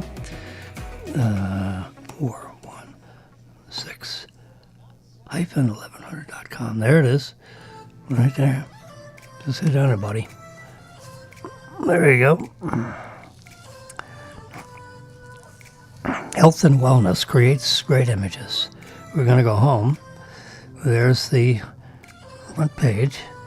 And then we're going to go down here. Every one of these buttons is a whole category of more pictures. Like here's soccer. I went around and traveled Europe with these, with 190 USA students, and these are all galleries with more pictures. We're in Denmark training. Look at this. This is July 12th, 2002. Yeah. So I took pictures of these kids. They're running around. They're practicing. Each one of these kids have parents. They didn't all show up to this. They're all home. They sent their kids, to a European soccer thing. And we travel all over Europe, 3 or 4 different countries.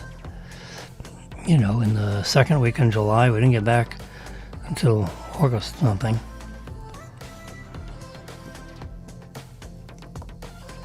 So you could download these pictures for free. Yeah, and they could buy things. I mean, they bought, over the period of time, they bought, I think, $14,000 worth of pictures, which was part of my earnings. They pay me $15,000. They pay me $10,000 up front, and then $5,000 at the end. So I got $15,000 to do it. And then I'd publish all these pictures, of every day of what they did. So I got to go back. And here's, so you can see July 11th, July 12th, July 13th. Here's the United Soccer Academy. You can see him waving a flag. This is, everybody, this was a big deal. Bruce Springsteen was at this. Is this in Sweden? Yep, see, Gothenburg, Sweden. Yep. Can you imagine? It's 2002. I remember it like it was last year. It was 23 years ago. Wow. Yep.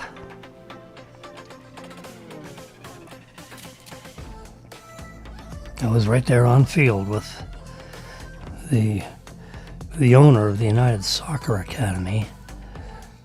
It got me there's a camera lady, a Swedish camera lady. Look at this camera she had. I was talking to her because I was interested in her camera, actually. Yeah, they're all blonde and blue-eyed. Every one of them. It's amazing how that can be. But they'd come parading in, see what the sign. I mean, it was like an Olympic event. It was a big deal. There's that camera lady again. There were only 5 of us on the field, which is, you can see here they're parading in. I can click that. Can I click it? I can't.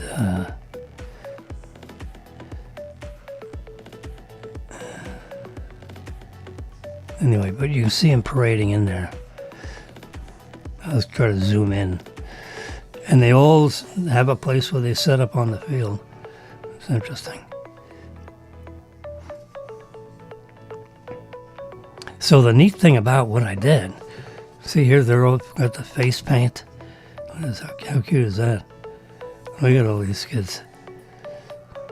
They're from all over the planet. The USA had a bunch. These are actually not. These are, Swedish, I think. See, and they saw me and they're waving their hands, and they're all different soccer organizations that all met up in Göteborg, Sweden. You can see Göteborg. This, see right back there in the upper booth? That's our crowd with the dark blue jackets. It took me forever to try to find them. And they finally saw me, and I saw them, and they're waving their arms. But there's a whole bunch of them. There's 190.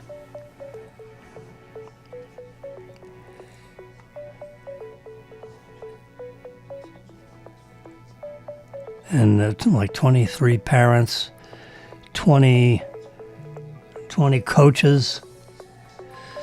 Yeah. See, here's USA Soccer. See?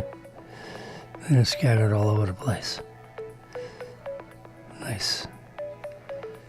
It was a very, exciting experience to be on that field, listening, and then, Springsteen singing his song, Born in the USA. Oh, God. I get goosebumps thinking about it. And the whole stadium, I mean, it's huge, and they're all swaying left and right while they're saying, Born in the USA. And they're only like 5% of the people in this stadium were actually born in the USA. But they're all swaying and singing the song. And you can hear them singing. I'm on the field. And, they had a stage set up, in the middle of the field for these performers. There's a dad. He's got his USA hat on. See USA on the girl's face. Anyway, we're not here for this.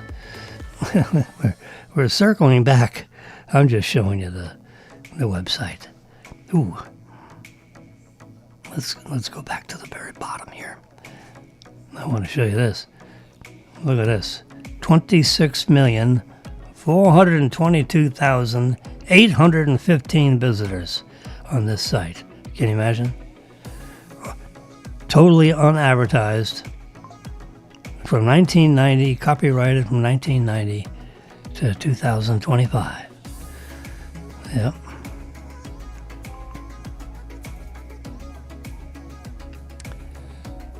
That's not why we're here. We're here to see, remember, each one of these pictures now is a button Look, if I touch September 11th, 2001, that's 9/11/01. This is actually Volume 1 and Volume 2. They are actual crime scene photographs taken by crime scene photographers in New York City. And I happen to know one of them. And he gave me 2 CD-ROMs with these pictures on them. And look at this. This is the top of the World Trade Center is on the ground. And look at the guy on the crane. You can see the size. So this is like the parapet around the top of the World Trade Center that went down because these assholes flew a 767 jet airplane in there. Look at it. There's a big thing that crashed right into the side of an adjacent building. This is Monday morning. As I remember, it was a Monday morning. I watched it. Phew. Now you see these beams. Now until you actually see the firemen in there going through the wreckage, it's hard to, you just think of it something you can sweep up with a dustpan. But then when you see, the crime scene people walking through it, looking to see if there's any people, Oh, God. What a mess. A lot of 2,800 people died. I thought it would be 30,000, quite frankly. But the buildings weren't full at 9:30 in the morning. They're just like 10% full. But the buildings held, there were 50,000 people that worked in that building. But, you had you had all that furniture, right? With all the upholstery, all the paper and file cabinets, all the little plastic holders, the copy machines spread all through. I mean, it's a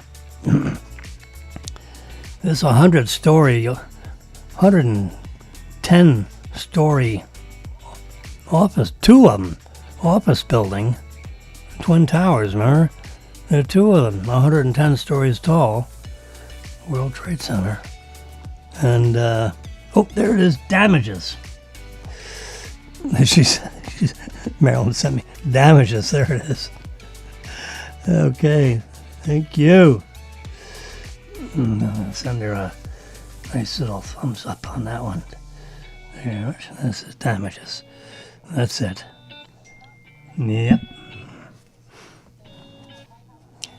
So we'll go see damages in a minute. Let's see. I'm trying. Gosh darn it! I'm trying to. All right, we're back into this. Okay. Now we're gonna go. We're going down to where my. There it is. That's my FAU classes. Let's go. Let's touch that button. And that button. All right, here's the sign up. Reserve your seat for the Monday, February 2000, whatever, 8 weeks. This is like a blank I made up. Ending April, it was like 10 or 12 classes. It says in here, 8 weeks. This is 8 weeks, like 3 hours. I tried different configurations to see what was the most popular. We are pleased to announce this very popular series of professional training programs developed by, look at that, Jimmy Wilson, adjunct faculty at FAU. There you go. There you go. It's so this is, like signing up in a promotional. I wrote all this. Yep. So I'm just going to go on down here. That's the cover of the book I wrote, published by Pearson Education, by the way. There's the back cover. See Pearson on the back? There's the ISBN number. Yeah, that means it's a real book. Wrote by yours truly and published in 2003. Yeah, so Pearson Education. That's the proper aspect ratio. It was spiral bound, so it would lay flat on their laboratory tables next to their computer. There's the inside page, where it's FAU. FAU likes their name on the inside of the book if you're the faculty when this was published, which they were. So you hear Pearson Custom Publishing. There's a cover design. There's my cover. I actually designed the cover using the tools that are taught in the class. How about that? There's my FAU letter making me adjunct faculty. October 5th, 2003. We are pleased to announce, thank you very much, Dr. John M. Harlan. Yes, the director of the Center for Geoinformation Sciences. Whew, boy, that was a marvelous contact there. I should have... I mentioned this to him, what I'm going to say now, about 5 years later than when I first met him. And I said, what if I suggested to you, John Harlan? We became very good friends, so I call him John. I said, John, what if I suggested to you that we do something, a custom direct to PhD program for Jimmy? Could that be done? Where I could become a PhD by, all the stuff that I've done, we could package up into, prerequisites for a PhD. I'd sit in front of your faculty and they'd ask questions and I'd answer them. I'd produce a thesis and everything, and this published work would be something. I'd add this to part of the work product for the PhD thing. He said, absolutely. But it was, it was too late in the series because he said, but I'm leaving in a year and a half and I wouldn't be able to see this through for you. He said, if we had mentioned this a couple of years ago, we could have made it happen. So that was a mistake. I didn't even realize there could be a thing called a direct to PhD. Here's me sitting at some kind of a desk. Yeah, with a credenza in the back and everything. This was, yep, there's my book. Whoops. Some pictures. There's a couple of cameras. Here's a lens. Yeah, that's a 300 millimeter f2.8. That's one of the finest sports lenses you can buy. It weighs about 5 pounds. You throw a camera on there, you got a 6.5 pound puppy, and I'll tell you what, picking up 6.5 pounds is one thing. Carrying it around for about 5 hours, your arms get a little tired. Yep. This was an article out of the Boca Raton News. But these publications would give me, the phone would be ringing off the hook to sign up for the class. If they just see it, it was the best, I call it was the best kept secret in South Florida. So you got to go out in Des, Maryland. I was going to put her on the back cover, and she said no. So here's part of the table of contents. Here's all the table of contents. See, each chapter, I'd cover 2 of these in a class. So, and there are 24 chapters. So, I never got to the end. I get up to like 18 or 19. And then we run out of time in the class. Class will be over.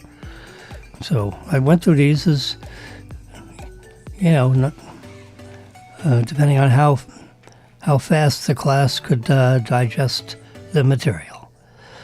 Yeah. I wouldn't brace through it, and no one would learn anything. I made sure everybody in the class knew everything about what's in, the image transform skew tool, or the image transform skew perspective. That's a real good one. Yeah.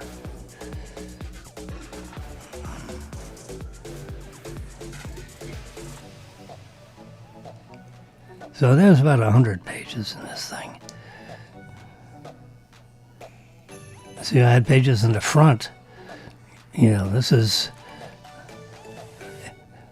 chapter A squared. That's where I had A squared, I had B squared. Now I'm stuck. What's this? If you try to expando, it goes nuts. You can't do expando on this. Anyway, so see the back cover? There's a dog on there. I wanted Marilyn, to be in that window, doing the curves tool. She said, nah, put the dog on there. I should have put her on the back. What the heck? Yeah. If I had it all over again, I would have put it over on her on it. She would have been on the back cover. But that picture right there, that's what I was going to put on the back cover. Yeah.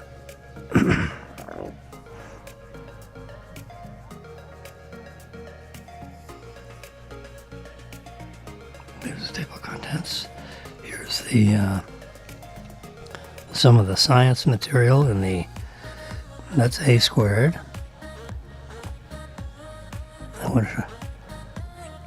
See, here's the course registration material. So they would fill this out and fax it to me. See, so here it's $2.99. Let's see. The class fee includes a parking pass. Okay. $40 processing fee.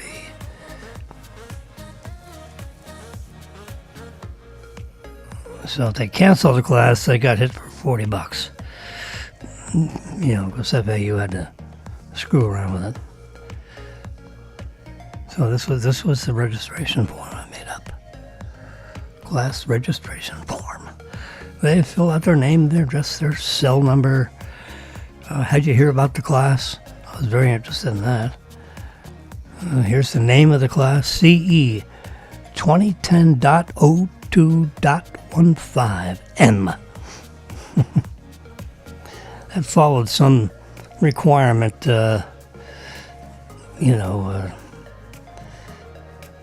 here's a little class of 12. This one, yeah. There's my book on the corner of the desk with my FAU business card right there. See it? James L. Wilson, upside down. Yeah. I just stood back and took a picture. Hello, folks. Yeah. See, they all had a computer. They could use their own laptops if they wanted. But, this is 20-something years ago, so you can see the computers were not flat screens. They were all, TV tube kind of. So here's the campus, aerial view of the campus. And there's me with my biography. And there's Jimmy. Looked rather professorial, didn't I? We actually did some work with Congress, with Washington. There's my card. That's it. Anyway, I was just showing you my letter. And somewhere in here, if I could drive around, I could figure out where the classroom building is. It was in this...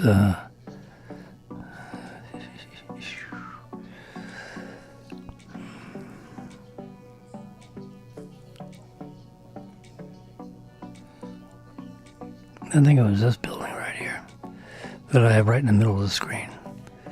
That building right there. Right in the middle of the screen, right there, yeah. That building. With something that looks like that's the elevator cable. It says a 3-story with an elevator. That's the building 55 right there. If I had to guess.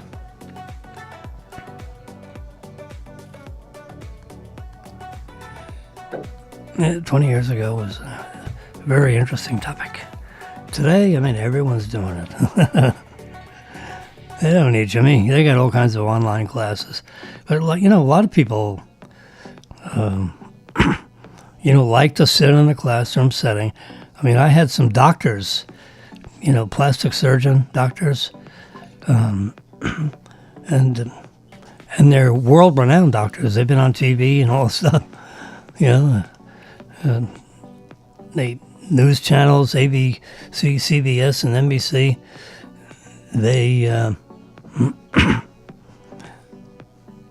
They'd sign up and take the class, and Dr. Mann, M-A-N-N, Dr. Mann in Boca Raton. He's been on all the TV shows. He took my class, and then he took it again. Took it twice. He took it the first time, he paid, and he called me on the phone. He says, "Jimmy, I'd like to take your class again." I said, "Marvelous. You've got the book. You know where the classroom is. You don't have to pay for it again. If you paid for the class the first time, you could come back 2 or 3 times, And he did. He came back 2 or 3 times. A couple times he brought a couple of buddies with him. I said, "Well, the buddies, that's all right. Just come on in and sit down. Don't worry about it. As long as there's a place for you to be, what the heck?" So there was a couple of times he brought a couple of buddies. So, but I was the faculty guy, and no one told me a student wasn't allowed to bring a buddy or a wife. We had some wives show up. My wife showed up. She took the class. I think, twice. Yeah. She'd sit in there and she'd go through what I was doing, and then she took it again. And she was, genuinely interested, and, diddle-daddling with it. And then after the class, we'd pack up our stuff and go out and have a couple cocktails. How cool is that, right? Dating one of the students, happened to be married to for 35 years. Yeah, it was quite a little, portion of my life. There you go. Reserve your seat early. The Physical Science Building number 55. There you go.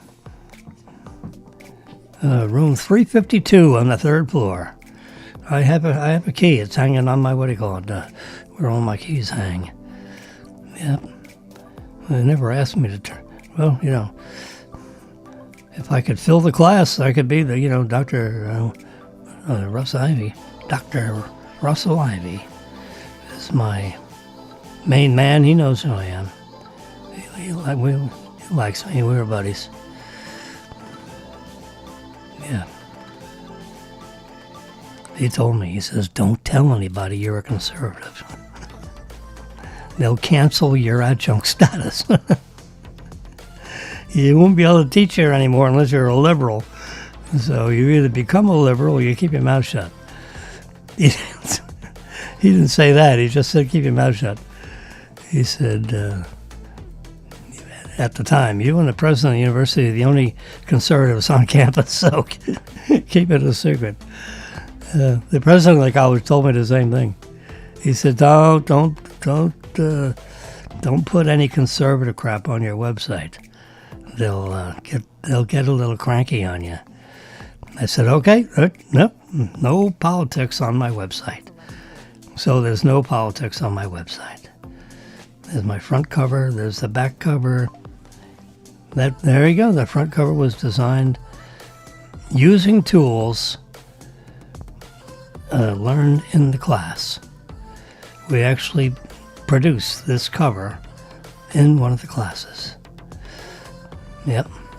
We put the logo on a glass. You see, you can actually see through here and with the bubbles. Gosh, I touched the picture. These touch screens are very... There we go. There it is. Yeah. This is a glass of Coke. Or Pepsi, whatever. I took that picture of Mon Ami. There's a place called Mon Ami. I love the dishes called Mussels Josephine. Oh, God. That was so good. I eat that twice a week. God.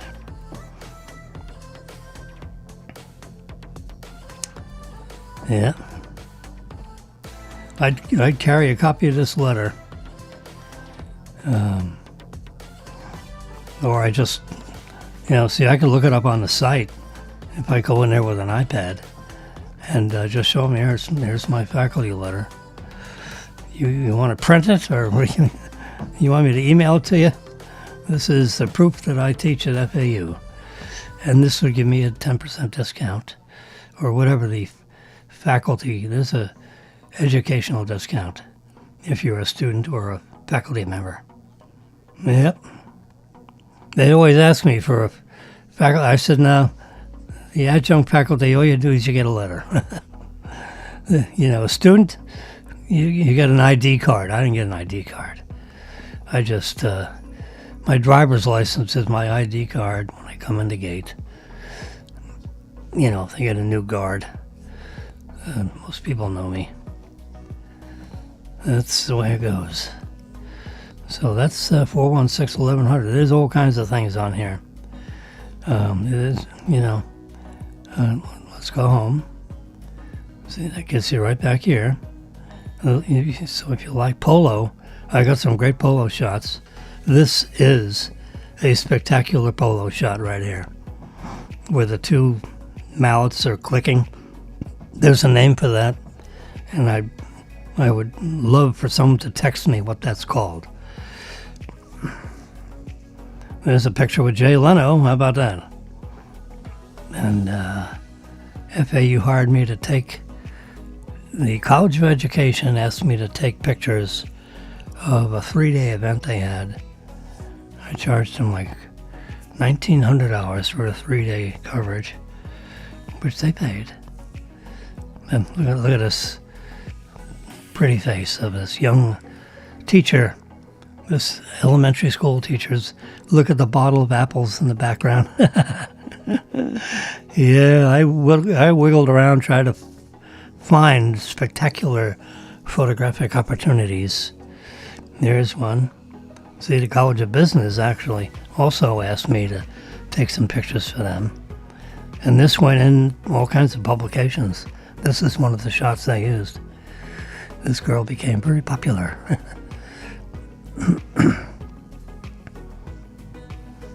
I have one of them right behind me, actually.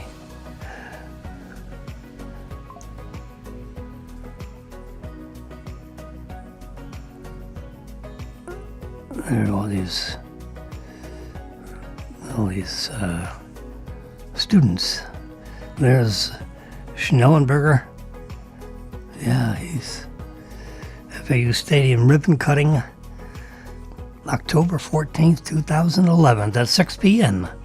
The ribbon cutting ceremonies of the stadium. This is right outside the stadium.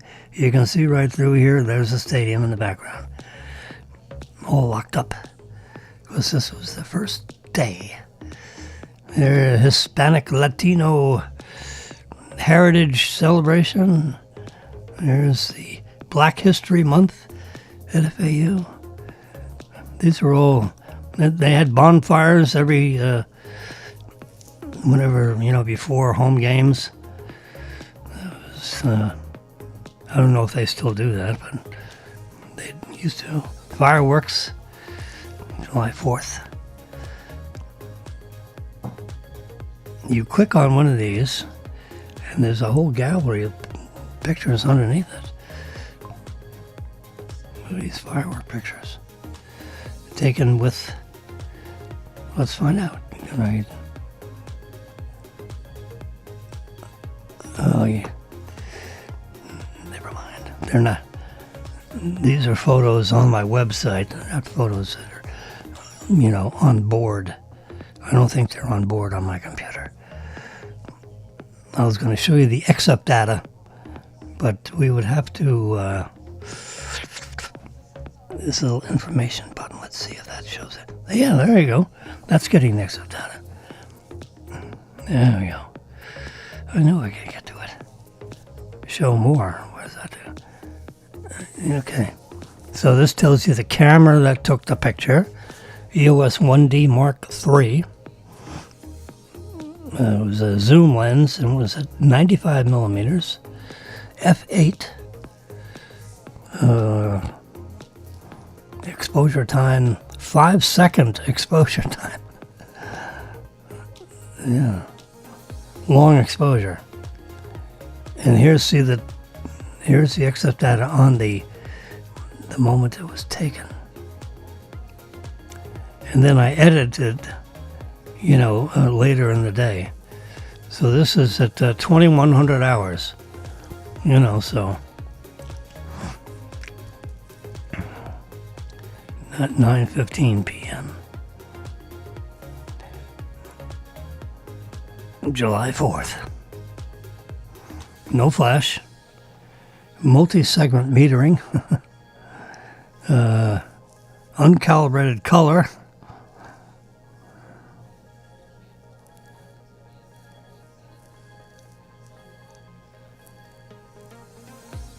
The software Adobe Photoshop CS2. That was the version of the Photoshop program I used to diddle with these images, if there was diddling to do. So you just touch that little I button right there. See where it says I next to the buy sign? I'm on a touch screen here. I don't need a mouse. Bingo. There you go. 2,300 hours, 13 minutes, and 56 seconds. And if we go down the number here and hit the I button again, 2114.40. Just so you know, they're all taken at different times.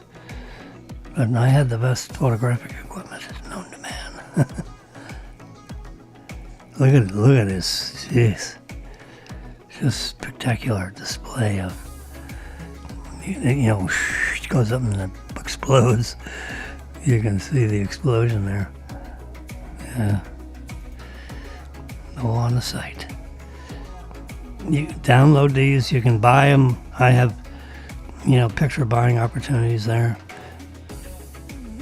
We make 50 cents for the print. So it cost $12 instead of $25. A lot of the other professional photographers charge a lot more money than I mark it up, none. It's less than $1. Because, a lot of students want this stuff. And the students don't have any money to buy stuff. So it's all cheap. Anyway, there's a whole bunch of I was just showing you that there's a lot of stuff. FAU events. That gets you back to this. There's, Schnellenberger giving a speech with the new stadium. He was a talker. He knew me. He was a bulldog. He was the president. FAU, the guy on the left.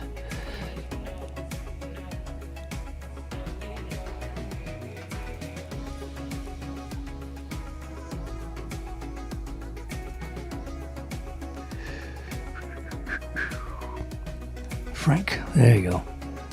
Frank Brogan, president of the college at the time. He was the guy that told me, he says, look, he used to be the vice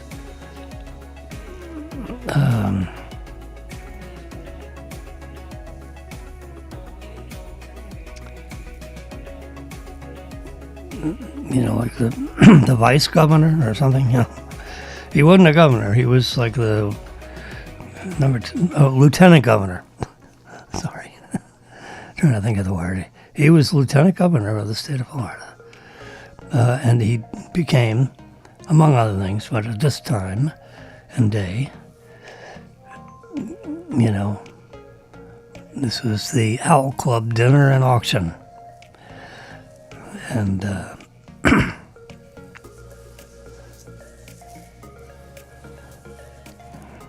it was a dinner and everything. Frank Brogan was the president, and here's articles in the media.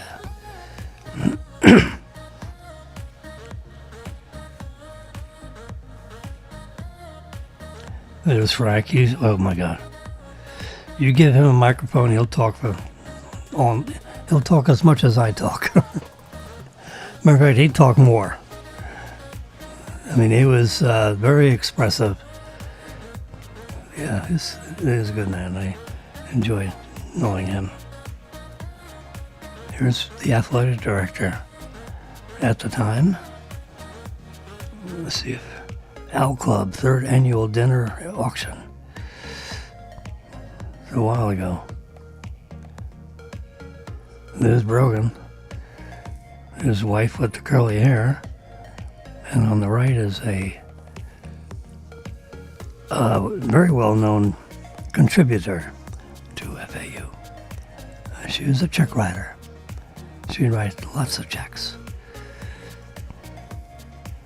And there's Schnellenberger and the president of the university and the guy in the middle, I don't remember. There's Brogan's wife. There's a contributor. That's that contributor again. Nice lady. She knew me.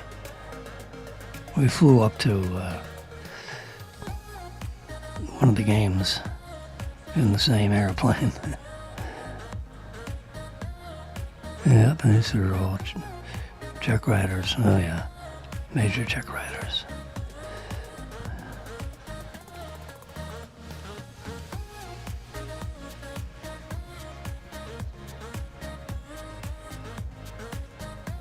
This is the auction. These people walk around and buy stuff. There's Schnellenberger.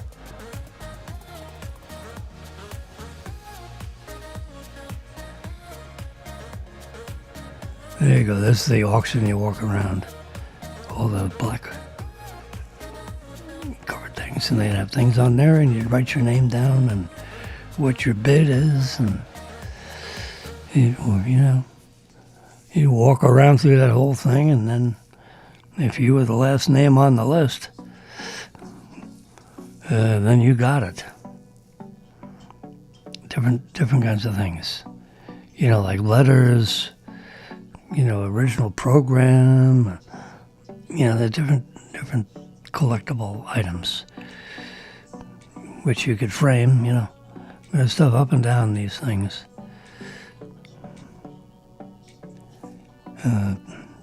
Paintings.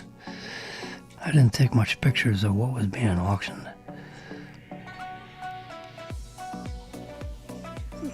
People very interested. He's writing his name down. He wants whatever that is. Yeah. Another guy writing down his name on something. So there's the athletic director.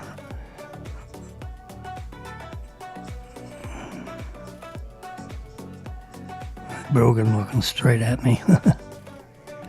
You taking another picture of me, Jimmy? Ooh, look at that piece of meat. Yeah, he'd walk around. So you got these tables. These people would pay, like $150 to get in there, do the auction, and have dinner. Listen to the speeches. This is all set up on the floor of a gymnasium, I think. Yeah. I'd crank up the, the basketball rims. They were on the electric winch, and they'd flip the switch, and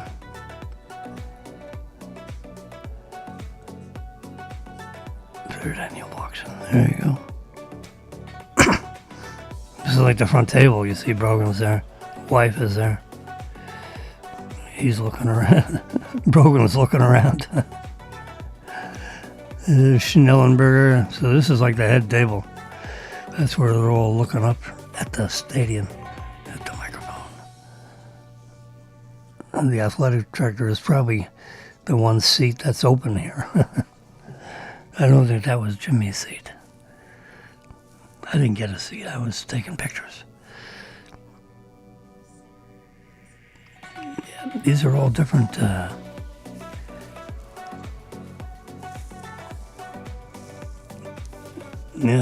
These are all different things.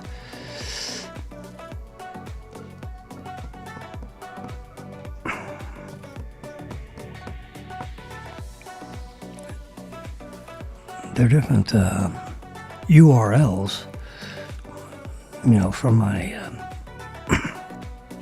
my web browser. And the one on the very bottom with a little tiny logo on it, that's the one we were just looking at.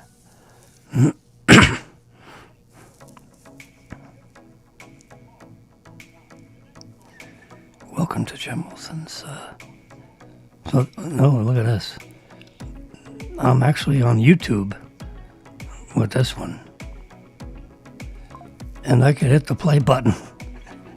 And you could, let's see if that works. Yeah, look at the ticker tape going across there. So we got the ticker tape with the ticker tape. Yeah, let's go full screen on that and really confuse everybody.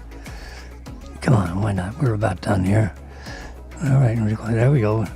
So now we're watching my own show that was broadcast 6 days ago. Can you believe it? How nuts is that? You see, it says October 13th at 9 a.m. Yeah, that's not today. Because you see the clock there says 10:03, and the actual time is if we can't in there, see it's 11:48. All right, folks. That was an interesting exercise. I'm actually watching a show that I did 6 days ago. Yeah. All right. Yeah. Full of surprises on here. But I've been talking for 2 hours and 39 minutes.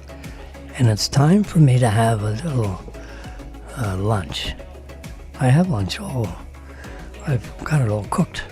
I made up a fresh batch of pasta last night. And I have some mushroom gravy sauce I'm going to throw on it and warm it up. And that's going to be my lunch, I think. And tomorrow I'll show you this damages.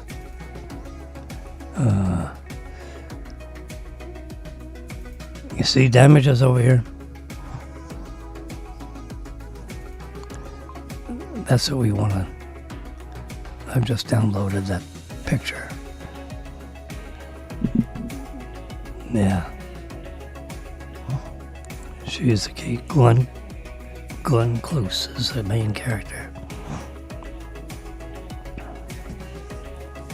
It is a spectacular, thrilling. It's like 7 seasons, 13 episodes a season. So you got like 100 episodes. So I mean, we binge watched it on Saturday. We watched it like from 7 o'clock at night until like midnight. And got through about 7 episodes. Yeah, because the next day, on Sunday afternoon, at about 3 o'clock, we started watching some more of it. 2 o'clock in the afternoon. Yeah. So I remember we started on episode 8. We were on season 1, so we did 7 episodes in the first sitting. And they're like 45 minutes an episode, so that's some serious watching. 28, 280. We watched 4 hours worth. That's about right. 8 until midnight, 4 hours. 7 episodes. Yeah. But the nice thing about the episode thing, I mean, they're like sections of a movie. And they go one is connected to the next one. You know, it's just like it's an intermission. So you can go to the restroom if you need to. You could go into the kitchen and refresh your beverage. I have fresh popcorn. I could pop the popcorn in the intermission before we go on to episode 8. Here, let's make some fresh popcorn. Oh, I got to pop a real theater popcorn popper. It's just about 1/3 the width. It's like 18 inches wide and 25 inches tall and about 14 inches deep with a real 1200 watt, 12 ounce, they call it a 12 ounce kettle. So, not too sure what that means. It means, I guess you could throw 12 ounce, if you had a 12 ounce container, like you took the top off of a Coke can, that's 12 ounce can. You fill that up with corn and put it in the popper, and it would pop 12 ounces of popcorn. I don't pop 12 ounces worth of popcorn. I use about 8 ounces of popcorn. About 2/3 of a Pepsi can. A little more than half. And that makes 4 tins. I have empty tea, loose tea tins. If you buy, tea, 14 ounces of tea, the container is, you can't see my hands. Let's see if we can figure it out. Here we are. They had me in here somewhere. There we go. So we'll close that down. So a 14 ounce tin is about this big.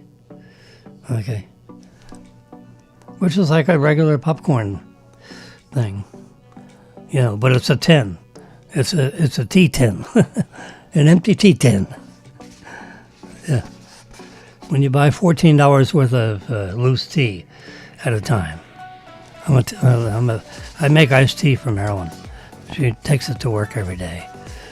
And we drink it over the weekend.